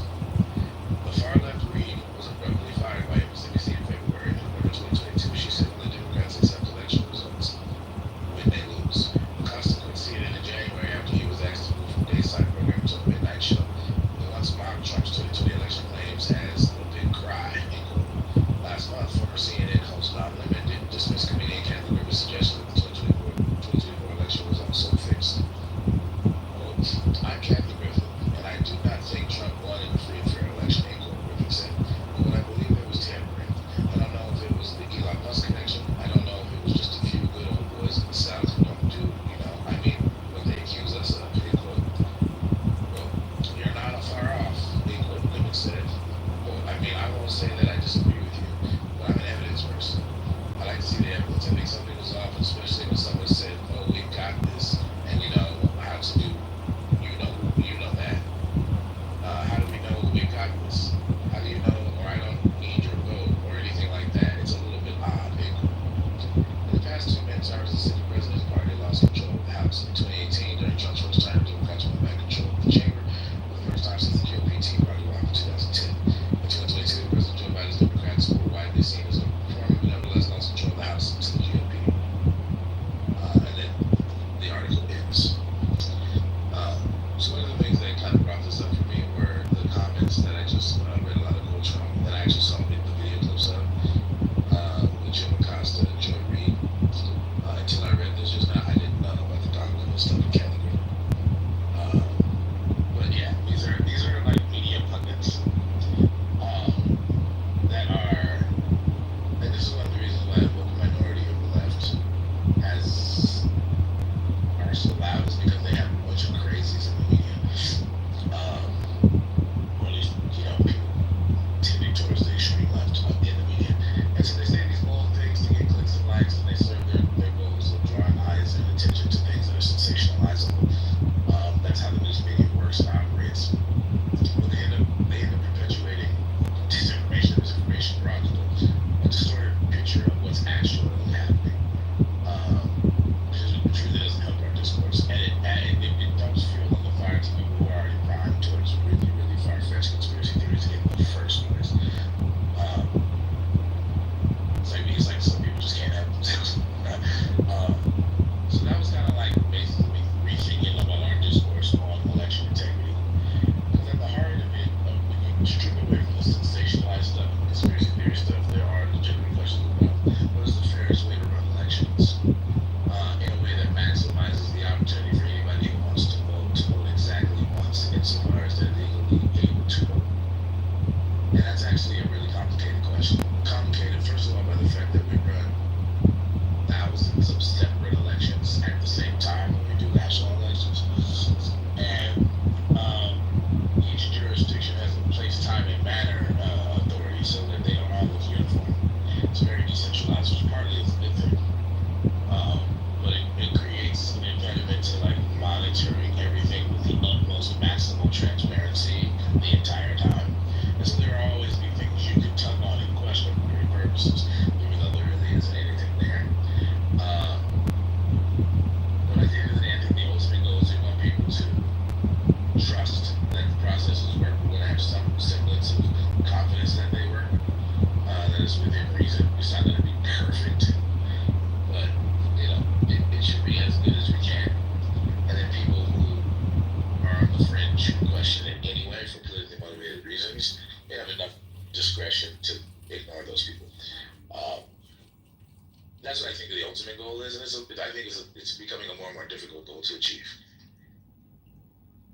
Throwing it back to the room, what do you guys think about the best way to accomplish maximal election integrity and maximal trust in our election processes?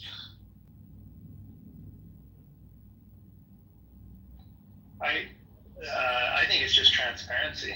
The more transparent, the better. I installed a security system in the brand new building that Fulton County used this last election cycle to count all the votes after the debacle of 2020.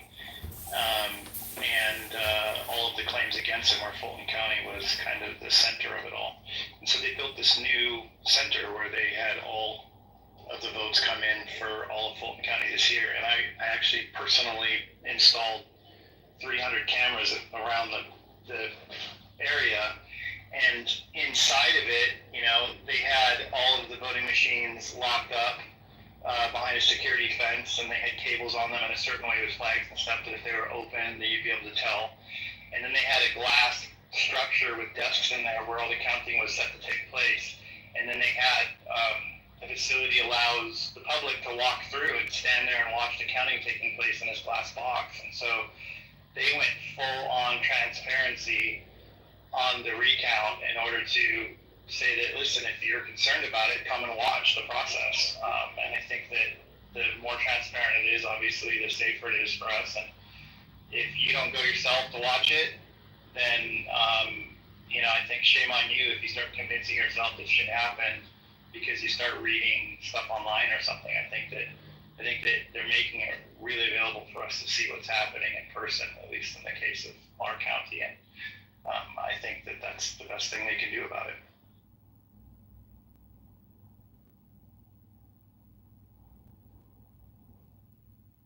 What do other people think? Honestly, I think I really don't see any issues from the last election. So if you just kind of maintain like the openness and the ability for people to get out and vote and count correctly, I think it should be fine. We don't have like as many constraints as 2 elections ago with like COVID or even last election. So like I don't really see the issue. So like kind of similar to I think what you said earlier. Kind of curious. It kind of seems like fear mongering to me.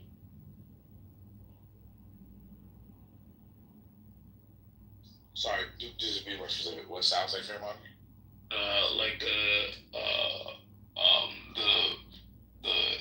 ex-liberal people saying like they're not sure there's going to be a free and fair election. Like, why did you say that? You know what I mean? Like, I get it. Like, Trump is doing a bunch of stuff you may not agree with. Right now, it seems like there's no contention because they got both the House and the Senate. But to go from losing the presidential race to essentially saying that like free elections are done, like what basis do you really have to make such a brass statement? Okay, you're talking about what Joy Reid and Jim Acosta were saying. Exactly. To be clear, they're not ex-liberals; they're ex-anchors on liberal TV cable networks. They're still liberal. They're liberal as fuck. They're just no longer on MSNBC and CNN. I have another thing I want to read to Steelman the other side. That it does make sense to be wary that the Trump administration is doing things on Twitter that are likely to undermine election integrity. I don't think we should be so naive as to think that or presume that. Republicans generally, and Trump in particular, are pure and honest in all things having to do with elections. So I'm going to read you a left-leaning source. Next, by a left-leaning organization called Democracy Docket. If you've heard of them before, you know what they are. For those who don't, they're basically a left-leaning, I want to say think tank. Maybe think tank is not the best descriptor, but something like a think tank. They draw attention from the perspective of liberals to issues that liberals care about. In order to kind of raise awareness and make people, remain vigilant against certain issues. And among the issues that they care about are election integrity issues and the threat that they think that Donald Trump, in particular, and his regime pose to it. So I want it to be fair in the room. And I don't want to dismiss liberal worries because here's the thing. My main thing is it's not all liberals that I disagree with. I think that the sensible liberals are the ones I get along with the best because I recognize that they're at least sensible people and they're willing to change their mind if they get presented with reasons to do so that are compelling from their point of view. It's the woke radicals I don't like on the left. So I don't want to paint the entire left as if they're all radical. It's actually a minority of the leftists that are radicals. It's the radicals I can't fucking stand. Those people are freaking crazy to me. But I do try to be fair to the more reasonable, sensible liberals because I actually respect them. And I probably would be one of them if it weren't for the fucking radicals. I don't like the radicals so much. Sometimes I distance myself from like normal liberals.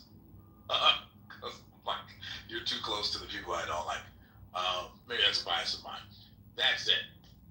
At the top of the room now is the Democracy Docket article. I'm gonna read part of it to ground.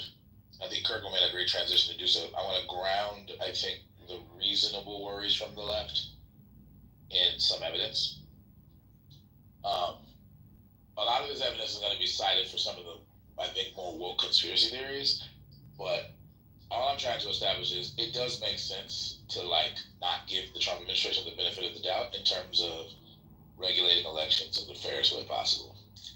One, because the way that they're doing it is uber partisan, and two, because Trump has done so many untoward things and illegal things, like documented illegal things, that it would be irrational to just give him the benefit of the doubt. Anybody who has a criminal record, to just give them the benefit of the doubt when it comes to like running the country or running federal agencies, I think is irrational. So I would support my liberal friends in their raising awareness to the shit Trump's doing. Okay, that's it. I want to read this. So this is called Trump's Plan to Control Elections is Coming into Focus. It's written by Jacob Knutson, Knutson. It was written on March 17th, so a few months, like 3 months ago. No, 4 months ago. Okay, here we go. Since his inauguration, President Donald Trump has many times outlined his extreme vision for U.S. elections. In the first cabinet meeting of his second administration, he falsely asserted that U.S. elections are, quote, extremely dishonest, end quote, and called for restrictive voting reforms like eliminating early voting. During a meeting with governors, Trump called on state leaders to pass laws eliminating mail and electronic voting while falsely claiming they are sources of election fraud. Now Trump and his allies are acting on his words. In recent weeks, the administration has pulled back on efforts to fight racial discrimination in voting, weakened protections against foreign interference in our voting systems, and potentially laid the groundwork to increase Trump's personal control over independent agencies, among other steps. The administration has attempted to justify its acts through false claims of widespread voter fraud, which is exceptionally rare in U.S. elections. Taken together, experts say the moves threaten to undermine the single most important plank in our democratic system, free and fair elections. Tara Malloy, a senior director of the Elections Watchdog Group Campaign Legal Center, told Democracy Docket that it's alarming that this attempt to influence elections is occurring within a broader plan to expand presidential power. Quote, there's a way in which it's not just an aggrandizement of presidential power, but a way to perpetuate presidential power, end quote, Malloy said. Quote, because of course you could be influencing the outcome of elections, not just their operations, end quote. Quote, there's a concern that it's not just a one-time problem, but an attempt to entrench, whether it's this president, his party, or his ideological supporters, in a way that is less easy to reform or change in the future, end quote, Malloy added. Using independent agencies to influence elections. So since January, Trump has launched a broad offensive to assert power over regulatory agencies that were created by Congress to operate without direct control from the White House. That assault has included an effort to assert control over the Federal Elections Commission, or the FEC, potentially making it easier for Trump to tilt elections in the GOP's favor. Charged with administering and enforcing the federal campaign finance laws and investigating campaign finance violations, the FEC is key to upholding the integrity of federal campaigns, reducing political corruption, and providing transparency about who is spending money on federal elections. Trump last month moved to fire Ellen Weintraub, a Democratic member of the commission, without cause, something no other president has ever done. Weintraub hasn't filed a lawsuit challenging her dismissal, but former FEC officials believe the attempt is likely illegal. Whether through a lawsuit over Weintraub's dismissal or challenges to other firings, courts, especially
interstate.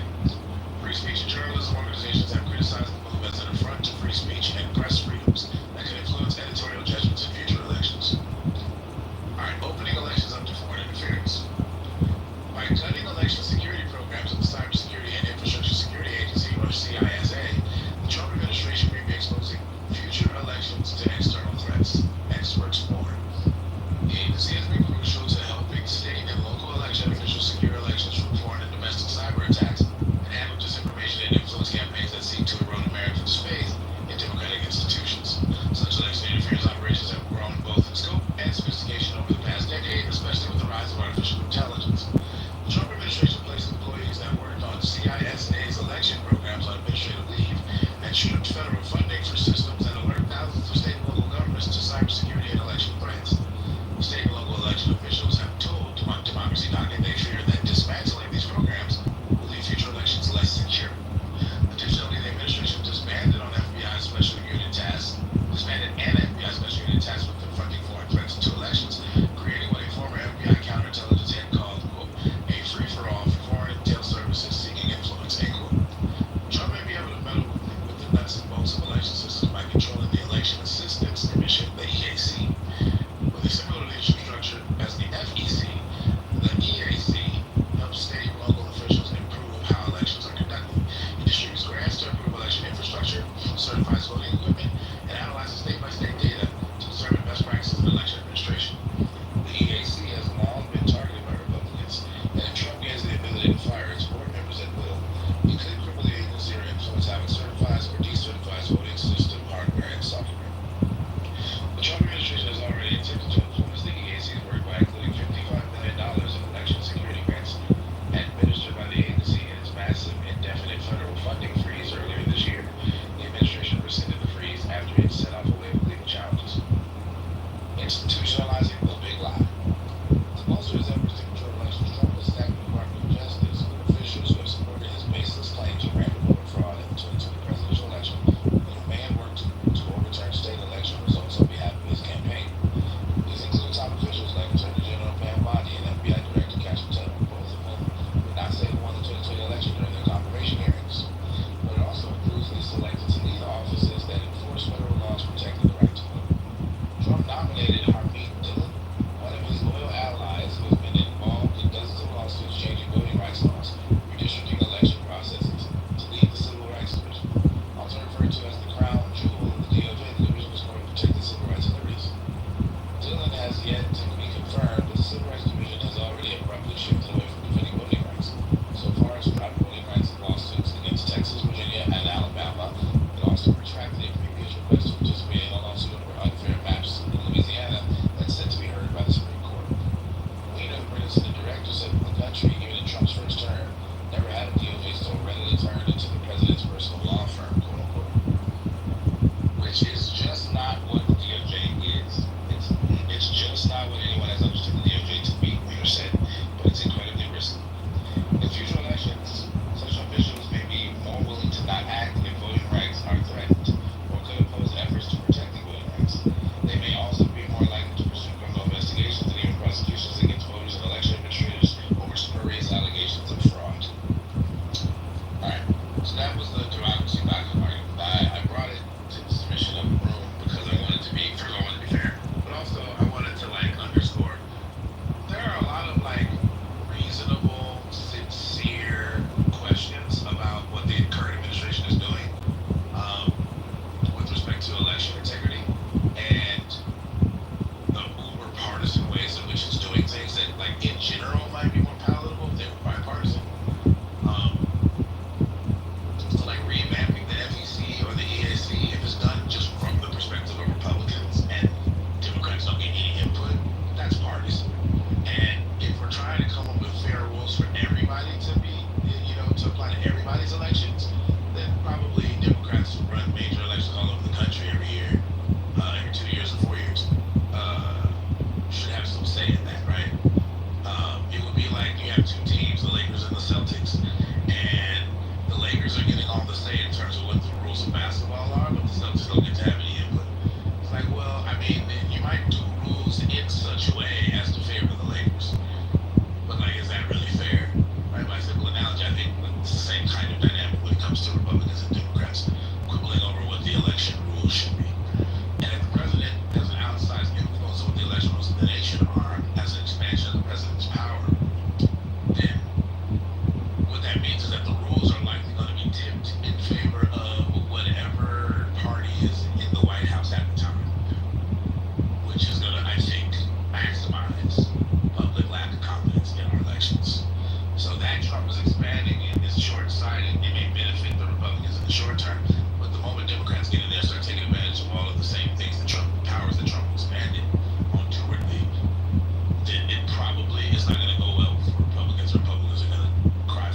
that kind of shit. Throwing into the room, what do you guys think about some of the worries that were epitomized by the article that I just read by Democracy Docket? Do you think that there's a rational, fair basis to question some of the things that the Trump administration is doing when it comes to election integrity? I would say absolutely, and it's relevant and related to the question that you asked Christian. I guess no, not you asked everybody, but Christian answered the question. Whether Trump wants to, rule until his days, probably yes. Most likely, he'll say like that from his actions. Would he be allowed to? That's another question.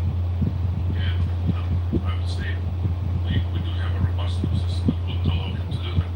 But the fears of him trying to fuck shit with the system itself, I think they're just.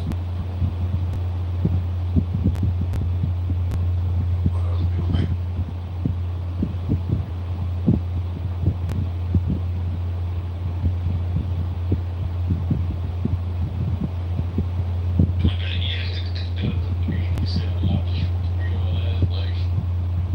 I feel like one of the things that people always watch out for is like foreign influence and like discrimination. And it's like if you're kind of loosening the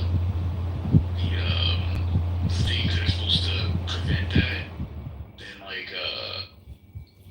everything looks shady at that point. Like what's your true goal? You know what I mean? Like it's kind of.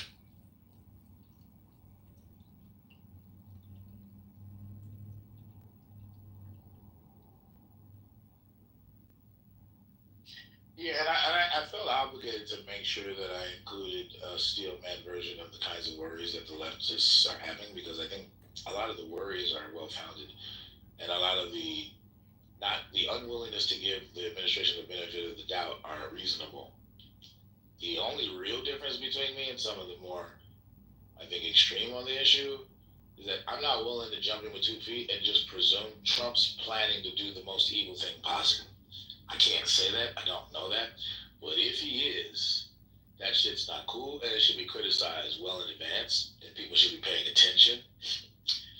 I feel like that's a more sensible position. Like people are like Joe Reed's saying things like we're never gonna have elections again. Like I don't know how helpful that is to raising awareness to what Trump might do.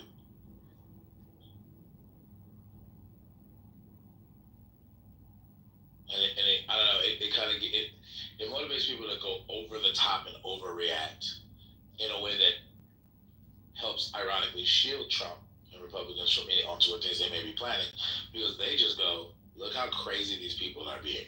And they have a point, because some of the people are legit being over the fucking top.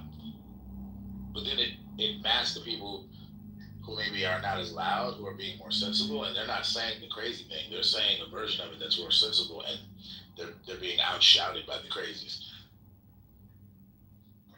So, Jason, in your opinion, does Supreme Court favor Trump in their decisions?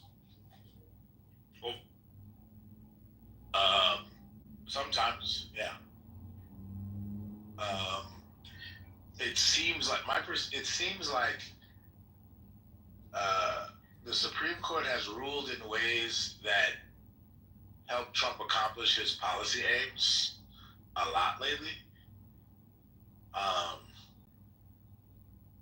So I understand the perception that the Supreme Court supports Trump. I don't know that they're literally aiming to support Trump, because I read the opinions, and they do give logic and rationale that aren't like, we're doing this because we want to help Trump. Obviously, they couldn't do that explicitly because that wouldn't be justified. I acknowledge that. I'm not naive about that. But what I'm saying is, like, when you assess objectively the validity or lack thereof of their rationale, limited through my limited understanding of how the law works, and that's important to point out. I'm not a legal expert, so my assessment could be wrong because I'm not a legal expert, and there may be some subtle things I'm missing. But when I bring it into rooms of people who do have that background, who disagree with Trump, I find that even they find it difficult at times to actually argue against the rationale. Yeah, this is what I was saying. So I think sometimes is the key word here.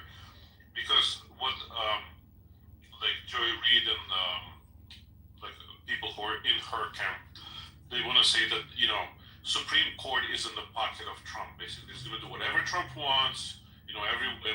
Which is not the case. And just because they have ruled sometimes in his favor doesn't necessarily mean that they are unequivocally, playing along with him, like second fiddle to whatever he wants. And to me, I might be wrong, but the article that you read from the Democracy, what is it, Bucket or Democracy Docket, yeah. What was it called? Docket.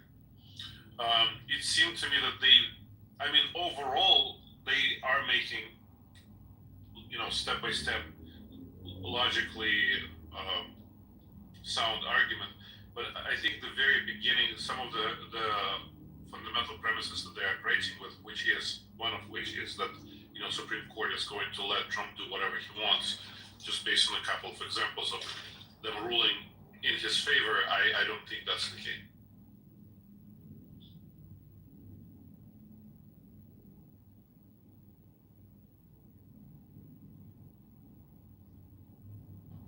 That's to say that, whether if I think that he desires to rule forever, probably, most likely. It looks like that he's a egomaniac. That will be in line with his behavior so far. But whether he would be allowed or people will play along with it, I highly doubt. Yeah. Okay. This is for the Supreme Court term 24-25, which would include rulings since January 20th, 2025. 42% of the cases have been unanimous. This data is reported as of June 28, 2025. So that's almost half. It's 8% shy, 8% points shy of half have been unanimous. I do think that there's some hyperbole in terms of the court being a MAGA court or overly conservative or whatever. I do think that there are clear delineations between approaches of the justices, and the quote-unquote liberal justices have a certain kind of approach that the rest of the justices, the quote-unquote MAGA or right-leaning or conservative justices, have different approaches. And I do think that there is an alignment between the approaches that the judges have and the wider ideological thing. So there are links between conservatism and a lot of the originalist approaches, and liberalism and a lot of the living constitution approaches of the quote-unquote liberal justices. So that's not wrong. I don't want to lie about that, but I do think that a lot of times it's overblown and people think that the Supreme Court justices are just as partisan as every other politician. And I don't know that there's evidence of that. I do think justices have biases. I think all justices have biases. But really the test of that is how well can they ground their rulings in the law. And so I don't see naked partisanship in our Supreme Court justices.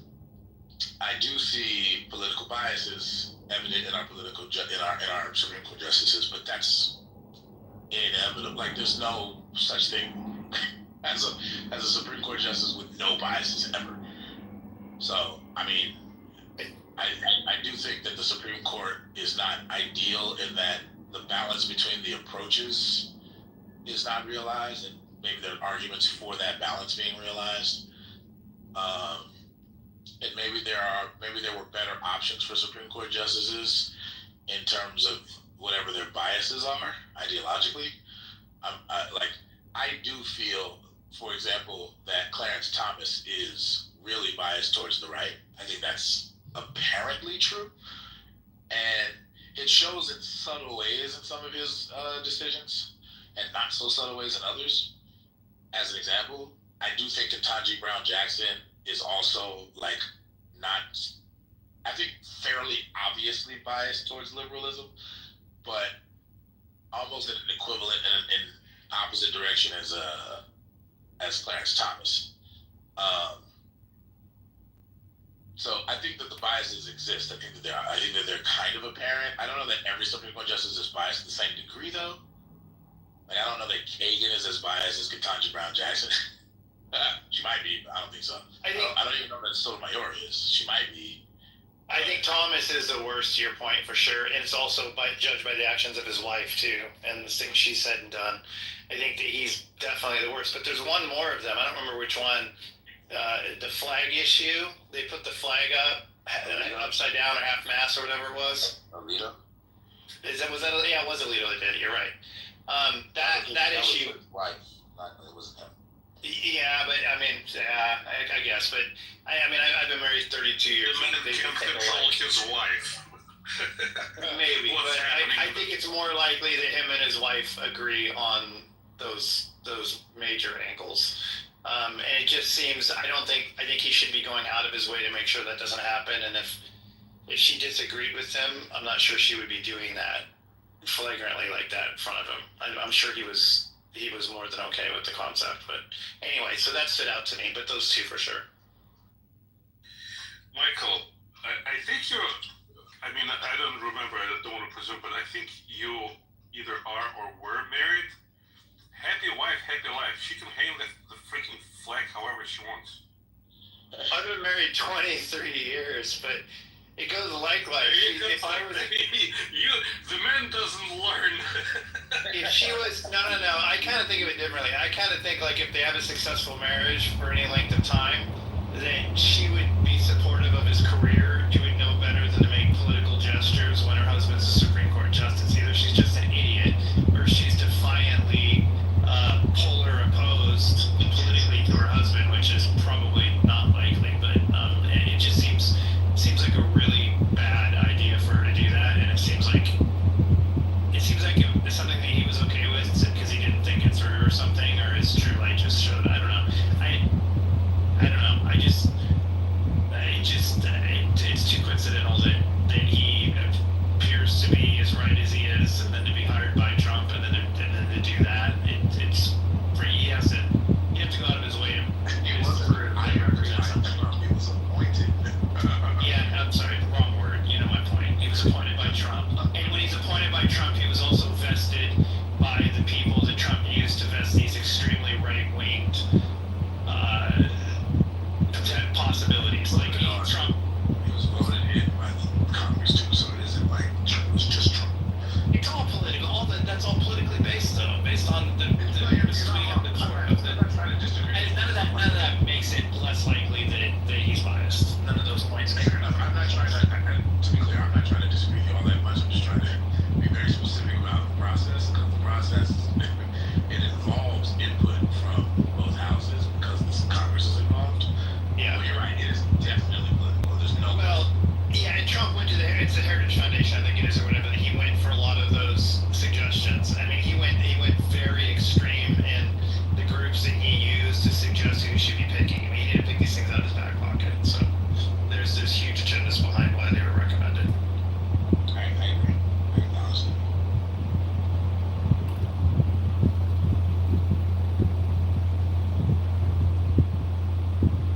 that. That said, we've always known there was political bias in the Supreme Court. I mean, no one ever questioned Senator O'Connor's, leaning, right? Like, it's always been the case. It's just troublesome that it's so outnumbered right now. I think it's in the best interest of the country to be closer to a balance, but that's just me. Yeah, I agree. I think that there's a strong argument, the other argument that can be made that the balance should not be a 3-6 as stood still was. Yeah. That a 5-4 balance would be probably more ideal. I think that anytime we get further away from a balance anywhere in Congress, in the Supreme Court, any of it, I think it's in the disinterest of the country. I think literally what Americans should be hoping for is as close to the middle as possible, even if we end up getting quote unquote less done because it's not so overwhelming on either side. That's actually better. I'd rather, I think, drawing out than getting shoved through on a bipartisan basis.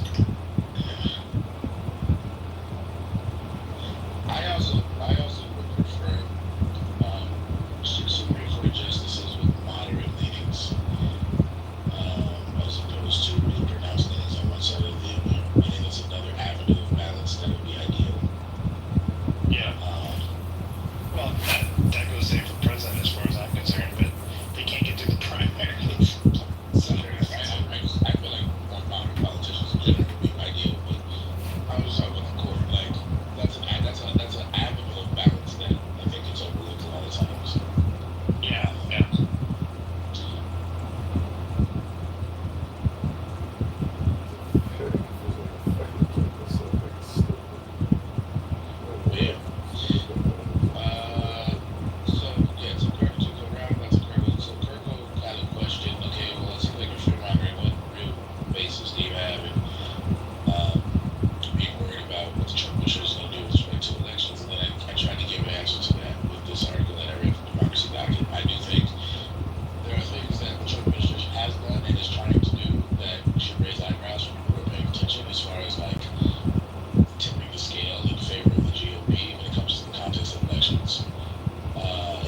contour. And allowing the president to do that now is going to set precedents that are going to backfire in a major way in the future, no matter who's president. Because then you're going to have presidents who are incentivizes it as a new normal to tip the scale in favor of their party every year, every 4 years, or whatever they get in office. And I don't think our system can tolerate.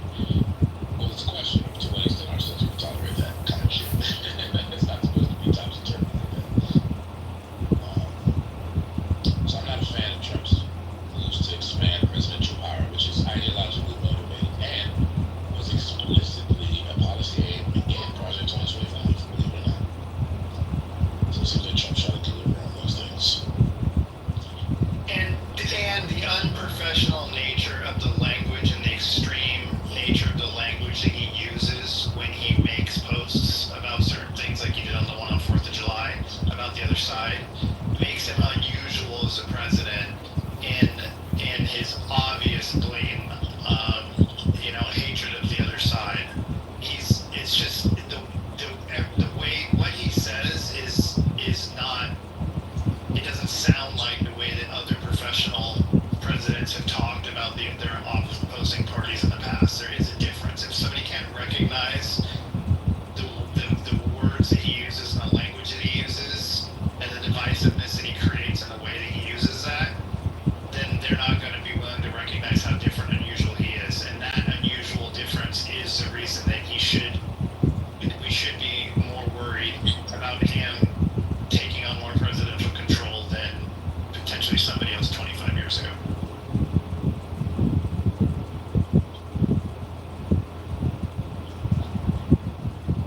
I do find Trump's rhetoric problematic. I think that some people exaggerate how problematic it is.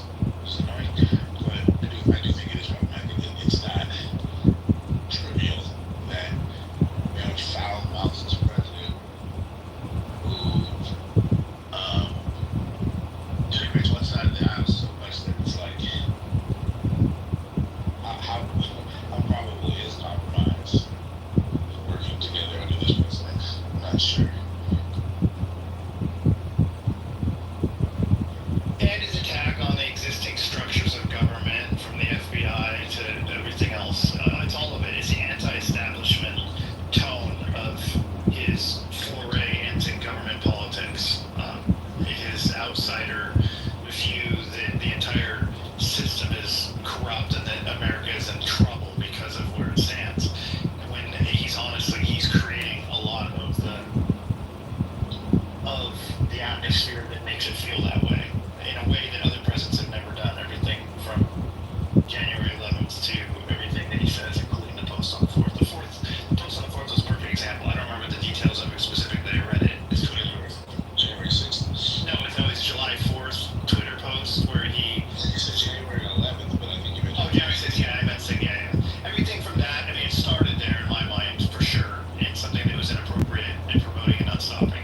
If not promoting, at least not stopping on a timely basis. But it just keeps going on and on. I mean, for somebody to say why? I wonder why would we be worried about him than anybody else? For somebody to say that, I think they're totally clueless. I don't care how they vote. It just makes no sense. I mean, it seems blatantly obvious. I hear you. And his attack on his own party, on the other Republicans, his naming of rhinos, the way that he attacked Republicans of the old guard in the same nature that he attacked Democrats. It was basically him versus everybody, including his own party, until he had control over it. And so that was super interesting. He redefined a party. He turned a party in a Congress that was ultimately against him, but afraid of him, into a party that at least outwardly supports him now, through bullying procedures and through demonizing the people that were there before him, including especially the ones that are more moderate.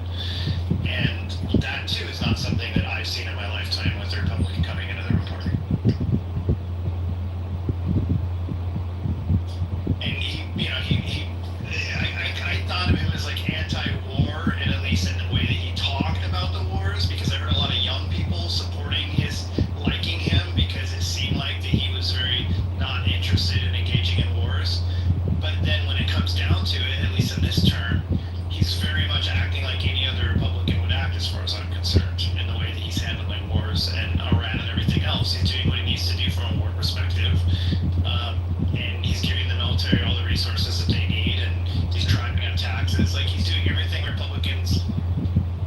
bad Republicans have always done, and he's getting rid of some of the things the Republicans champion that I would argue were the good parts of the party. And again, of course, we should worry about him, especially if we've been Republicans most of our lives and we don't necessarily approve of what he did to the party.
As always, when I get on the phone, when I come back, everything is silent.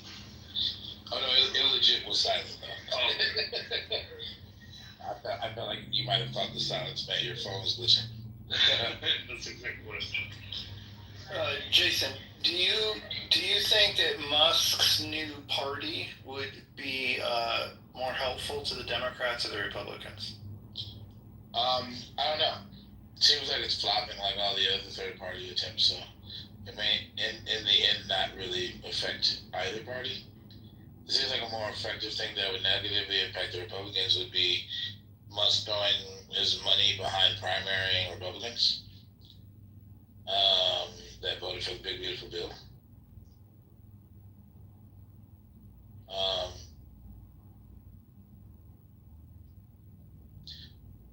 It would be interesting to see if he also tries to primary radical leftists that he doesn't like with his money, but I don't know. His party is an interesting thing. I actually was gonna do a room about it, but I haven't done enough research yet. But I like the idea of third parties. It's just that they don't typically have success. It seems like the two main parties have such a strong hold on our politics and really our political infrastructure that it's hard for third parties to break in. So, but if anybody could have any kind of traction, even if it doesn't go anywhere initially, but just to put the conversation back into the minds of people in general, it would probably be the richest guy in the world, I would think.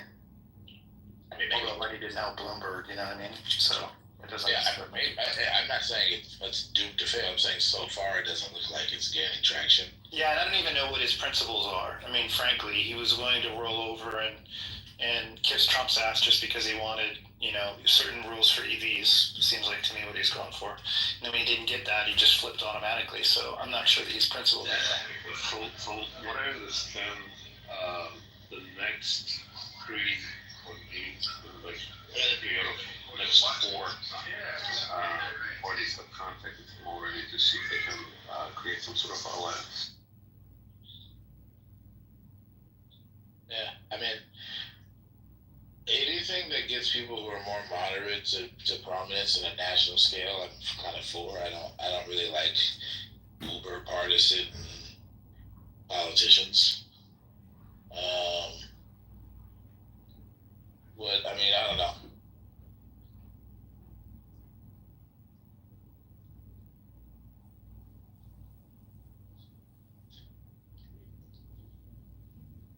Will it make legislation easier or harder if we had like 7 major parties with approximately even representation in our Congress? It'd be terrible. I genuinely don't know the answer to that question. I don't know. So I mean, I have reservations. I do want more of a balance, but I don't want to to exacerbate already existing trends of gridlock in Washington. Then people will call you a Democratic, liberal, moderate American. All the labels. All the labels.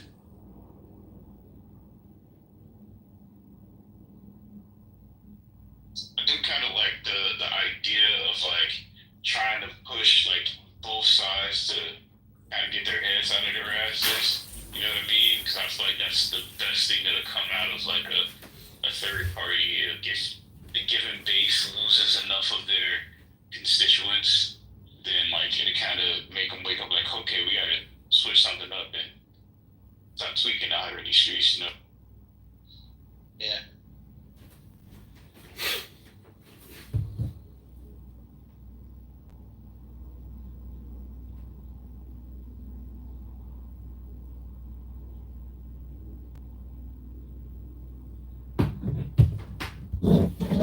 I mean, part of me wonders if MAGA, as we define it, is really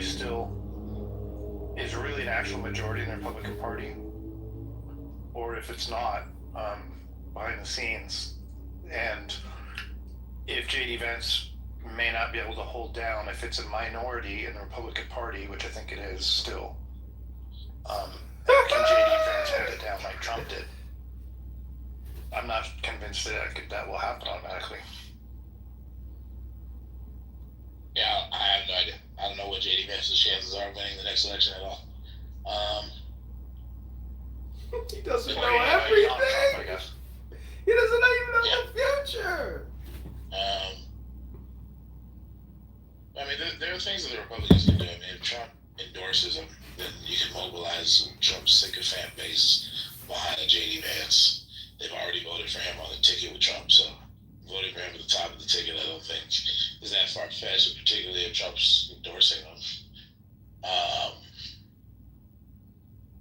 But it's not clear that he's gonna win yet. But and it's also not clear who he would be running against. I mean, if they ran him against AOC, he might actually win. If they ran him against, I don't know, maybe a Gavin Newsom, one of the other people who was a part of their deep bench, Wes Moore, Pritzker, maybe they have chances. But I don't know how the American people see these people, these figures actually, and I don't know to what extent the stain on the Democrat Party would actually negatively impact them. Or even like Shapiro or something, or maybe even Gretchen Whitmer. It seems like the Democrat Party has decided that women are the problem, and so they're not going to run a woman next time, which is hilarious. Wait, is that already on the books? Well, no, it just seems that way because they've talked that way, and actually the progressives have pointed out that they sense what I sense, which is that the Democrats are. They haven't said it, but their whole thing is like, well, the last two times we lost were there were women, so I feel like the conclusion's inevitable, like, you know, but maybe they will run a woman. I don't know. AOC is supposed to be the shit. Gretchen Whitmer was talked about at one point, so I don't know. Yeah, that's who I thought they might be running behind somebody like the Michigan governor. Yeah, I don't know. If they ran Kamala Harris again, I just feel like that would be hilarious, man. Dude, that would be such a avoidable mistake. Like what the fuck are y'all doing? But it just seems like they're not gonna do that. It seems like they kind of are aware she's not popular, and credit to them. What gave it away? I don't think they should run. I think that they know that though. I don't think they're that stupid. I just think that they're in denial a lot of times. No, they're you not see, stupid people. like to me, her candidacy was a sacrificial lamb. Yeah. They basically sacrificed her. I mean, at least the makers and shakers, like the people who are shills for them, I mean, they would have rallied behind whoever it was. Doesn't matter. You presented like a chair, they would, tell you about how wonderful the policies of a chair are. Yeah, I mean, they didn't really pick her the first time around. Exactly. I mean, she was shit the first time. I mean, she didn't survive the I mean, even the last time they didn't pick her, they kind of defaulted to her because they felt under pressure to make a decision quickly. Yeah.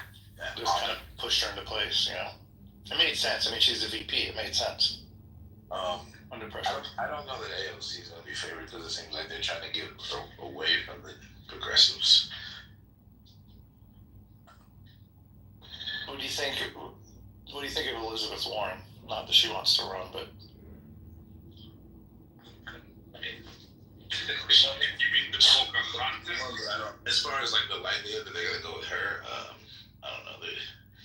They're kind of in a weird place right now. I don't know what their priorities are. Yeah, I don't either. She might run though. I don't know. Did she run in 2024? I mean, sorry. I think she ran the very beginning part of the primaries. I think she was part of the primaries. Yeah. She might run again. I don't know. I mean, to be honest, they need a fresh face in some capacity. There's really that I can think of that's going to do much good. If Hillary Clinton ran again, that would be hilarious. I wouldn't put it against them. It's possible. It'd just be weird. It'd be like, oh my god, they're running it back. Yeah, but it's fucking weird that Trump ran again. Like, it would fit. It would fit the story. She would probably. I think she would win against Hillary. It was weird that Trump ran and won. That was weird to me. Yeah, it is. It's fucking weird. It's more a statement of how pathetic the Democrats were and how badly they were damaged by the Joe Biden thing. That's really what it's an example of. Yeah, I agree. I don't think people lost. I was just like, wow, bro. But in terms of support, even within the ranks of the Republican Party, I think Trump has much more ground than Hillary amongst Democrats. I mean, her own party fucking hates her. So I highly doubt that she would do that. Well, I think that Andre, I still believe that, I don't know, maybe it's changed, and maybe I'm just naive. As of 2020, I could have said that I believe that a majority of the Republicans were closeted, did not support Trump, but were afraid to say otherwise. I know that was the case in 16. I know it. So in 20, was it still not sure? In 24, did it exist anymore? I don't know. I think it's split by age, to be honest with you. Anybody that's been Republican like me for several decades, we're not necessarily huge Trump fans. Like, I still think there's a lot of neocon Republicans. Yeah, that's a good point, but I think the difference is that, within the Republican Party, the people who do support Trump, they're like die-hard Trump supporters. Right, exactly. They go all the way toward on the Democratic side with Hillary, there's no Hillary club. Nobody's gonna fucking, throw their career out of the window. But that's the charisma. That comes out of charisma, which is one reason I was talking about Vance. White dudes for Hillary, bro. Vance lacks charisma in the same way Hillary lacks charisma. Like, charisma's a big deal. Vance doesn't lack charisma. Yeah, he does. Oh my god, dude, they talk about him fucking his couch. Like, that's a perfect example how he's like. Charisma. Yeah, he does. Oh, I can know these things. I think guys know charisma. He actually has charisma. I'm not saying he's dumb. I think he's smart, but I don't think he has charisma at all. He clearly does have charisma. What are you doing right now? I don't know. I would be interested to see what other people think. I disagree with you quite a bit, actually. Yes. I really do. I mean, he isn't. Go ahead. No, I think so. Mike, if you compare him to Trump has very animalistic charisma, right? Just like he can read the crowd, he can sort of he can guide the crowd with his bullshit and his word salad and whatnot. Right. JD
just don't think that I don't know. In the same way, that's what I'm saying. I think MAGA is a one-off thing. It's Trump. He made the party about himself, and it's going to be a challenge when he's no longer there to pass that on to somebody else that's not him. That's the problem with turning a party around and making it all about yourself. Can you pass it down? I agree that they do face that challenge. I think that's several whether or not JD Vance has first. Well, and I don't think he's the guy for that, I guess is my point necessarily, so I don't know who would be. Yeah, I think I actually do think that he has an uphill battle with that because he isn't Trump. And so there's a risk that he's not going to motivate as many people to the polls that the GOP is going to need to win. I think that's fair. But it isn't because he lacks charisma. It's because he's not Trump. And there's a difference between those two things. He has his own kind of charisma. I think his appeal is a little bit more narrow in terms of the GOP base. And Trump appeals to way more people than JD Vance does. That doesn't mean JD Vance doesn't have charisma. Trump is a character. JD doesn't have depth. He's not a character. He's not a caricature. He's just an intellectual. God, I think I'm really surprised that you would use that word to describe him. You think he's bland? I think he's bland, and I think that's an important part of what he is. Well, it's not that I don't like him, actually. I think I'm trying to describe how he appeals to people like him. Right? He's got a nice smile. He's got a strong voice. He's well spoken. He's educated. And he speaks to the issues that a lot of Republicans want him to speak to. He also gets a little bit of bonus points by being associated with Trump because it's a part of his administration. And he's his number two. Okay?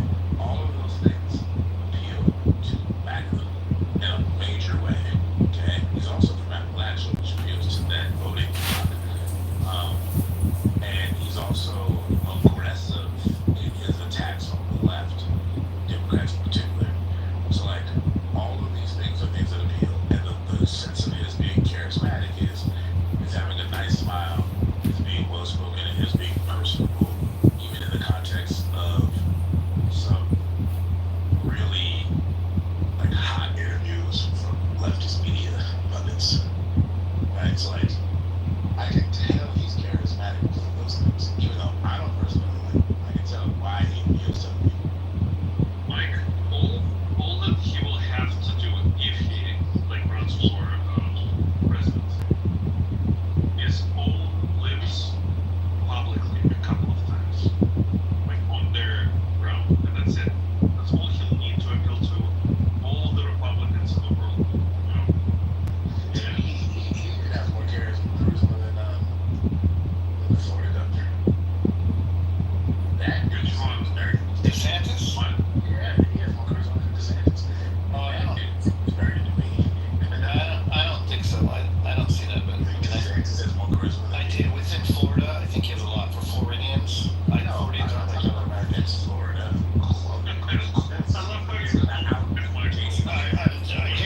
I'm saying in general, do you think that Florida governor has more charisma in general than JD Vance? Yeah, I do. I definitely think that DeSantis has more than JD Vance. Have you watched JD Vance speak to Rick Stanford and talk? Yeah. I have. And part of what I say about JD Vance, he's a great speaker. To be honest, I had his job in the Marine Corps. I mean, he was taught that. We were taught that. We were taught to be television news anchors and broadcasters and public relations specialists. That was our jobs. So, like, there's a lot of media training that he's had by default that other people his age have not had. So, he's advanced in that nature. Like, that's part of what makes him so professional. That's why he sounds so professional. It's a big reason. And he's smart. And he has a good story. And I think all that matters, but it doesn't mean that you want to have a beer with the guy. I mean, I think Trump would be fun to have a beer with. I don't think that JD Vance would be fun to have a beer with, but it's just me. I mean, but Ron DeSantis would. I guess. If I had to pick one of the two, I'd pick him over JD Vance, but it's just me. I think, hey, Ron DeSantis, good point. I mean, he's not I the guy don't think that most people in MAGA think that.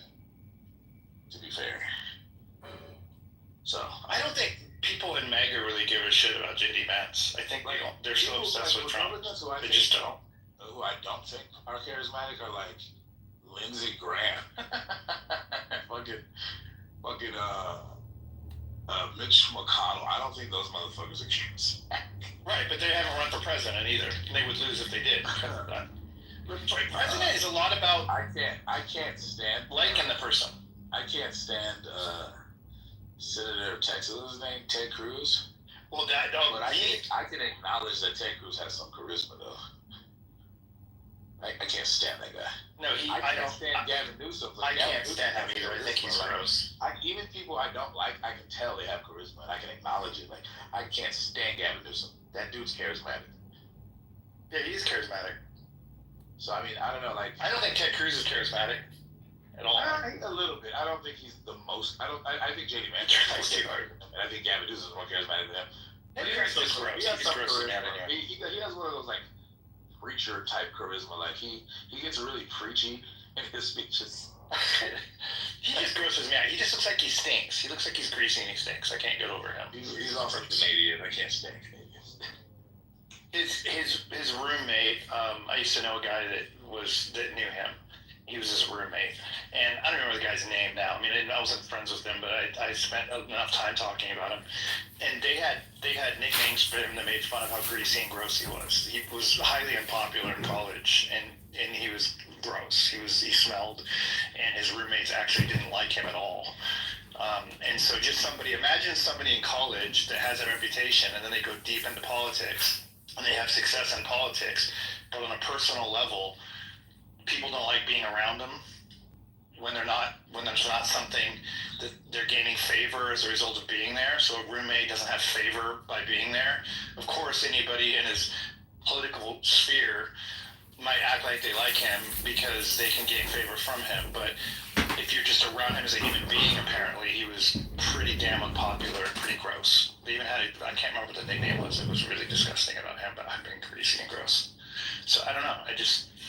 That's what every time I think of him, I think of that guy talking about him.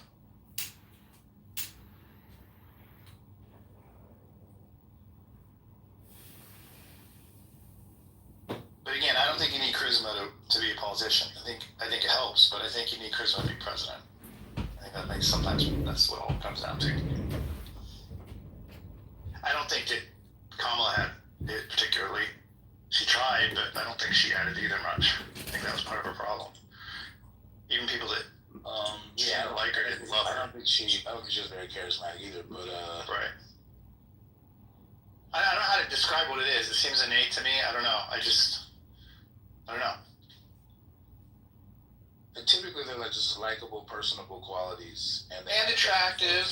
Attractiveness matters. For sure. That's part of. Look at somebody like John Edwards, right? Part of being likable is to be attractive. My point is, yes, you're right. But like Bill Clinton, I met Bill Clinton in the Marines, and what I remember about him is he had like an aura. It was something. It was like when you were in his presence, he looked at you in your eye, and he closed down to make you the focus of his attention for that time, and he was with you. Like there's something there. Like you could feel it physically. You could see it in the way that he looked at you. And so on an attractive level, he was like off the charts. But it was as kind of a human entity. I don't know how to describe it beyond that. And I feel like other presidents seem to have that too. And I don't know. Yeah, anyway, I just don't see that in J.D. Vance, but I haven't really engaged with him, so I wouldn't know. I don't know how to describe it. I just know that Bill Clinton was like uniquely supernaturally weird. I'm trying to test your ability to recognize charisma in people you don't like. It just seems like I don't like Bill Clinton at all. I hated Bill Clinton. I don't like him at all. Shit, his name was 23 times in Jeffrey Epstein's Black Book. You just talked about it right now like you was in love with him, so I don't know, bro. I was in love with him when I was standing in front of him. Doesn't mean I like him. I told you it's a supernatural force that he has. Like some people have that. I used to have a business partner that was a complete piece of shit. The awful person, no morals whatsoever. When we would go out, he wasn't even physically attractive. But when we would go out somewhere and we're in public or we're at a club or something, girls would flock to him. Ridiculous. If I put a picture on my PTR right now, you'll go, what? Dude, it was off the charts. My my wife, everybody knows it. They're like, "What's the deal?" I'm like, "I don't fucking know. It's like supernatural. It's something. That's what I attribute to charisma.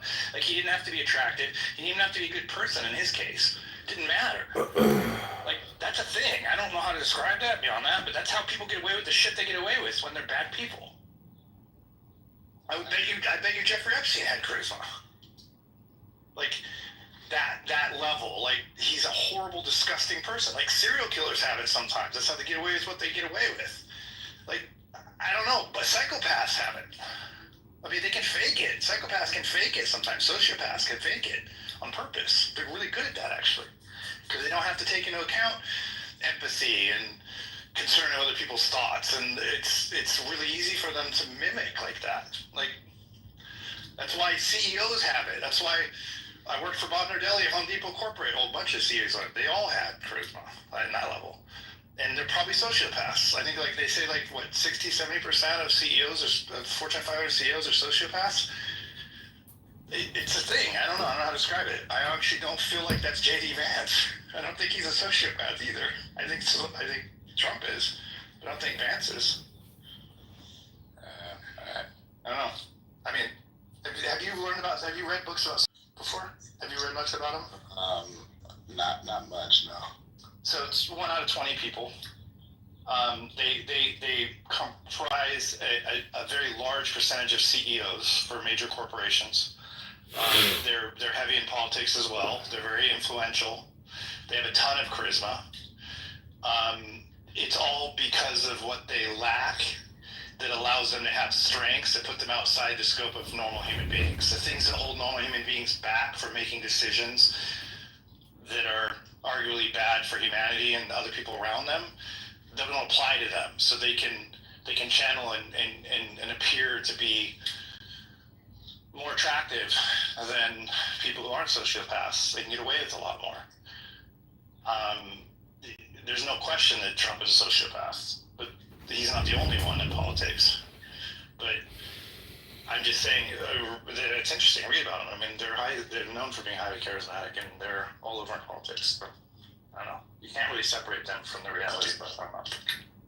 Yeah, I mean, but you can be more or less charismatic too, right? So, like, I think J.D. Vance, on a scale of 1 to 10, 10 being the most charismatic possible, and 1 being least, is probably like at a 7.5 to 8.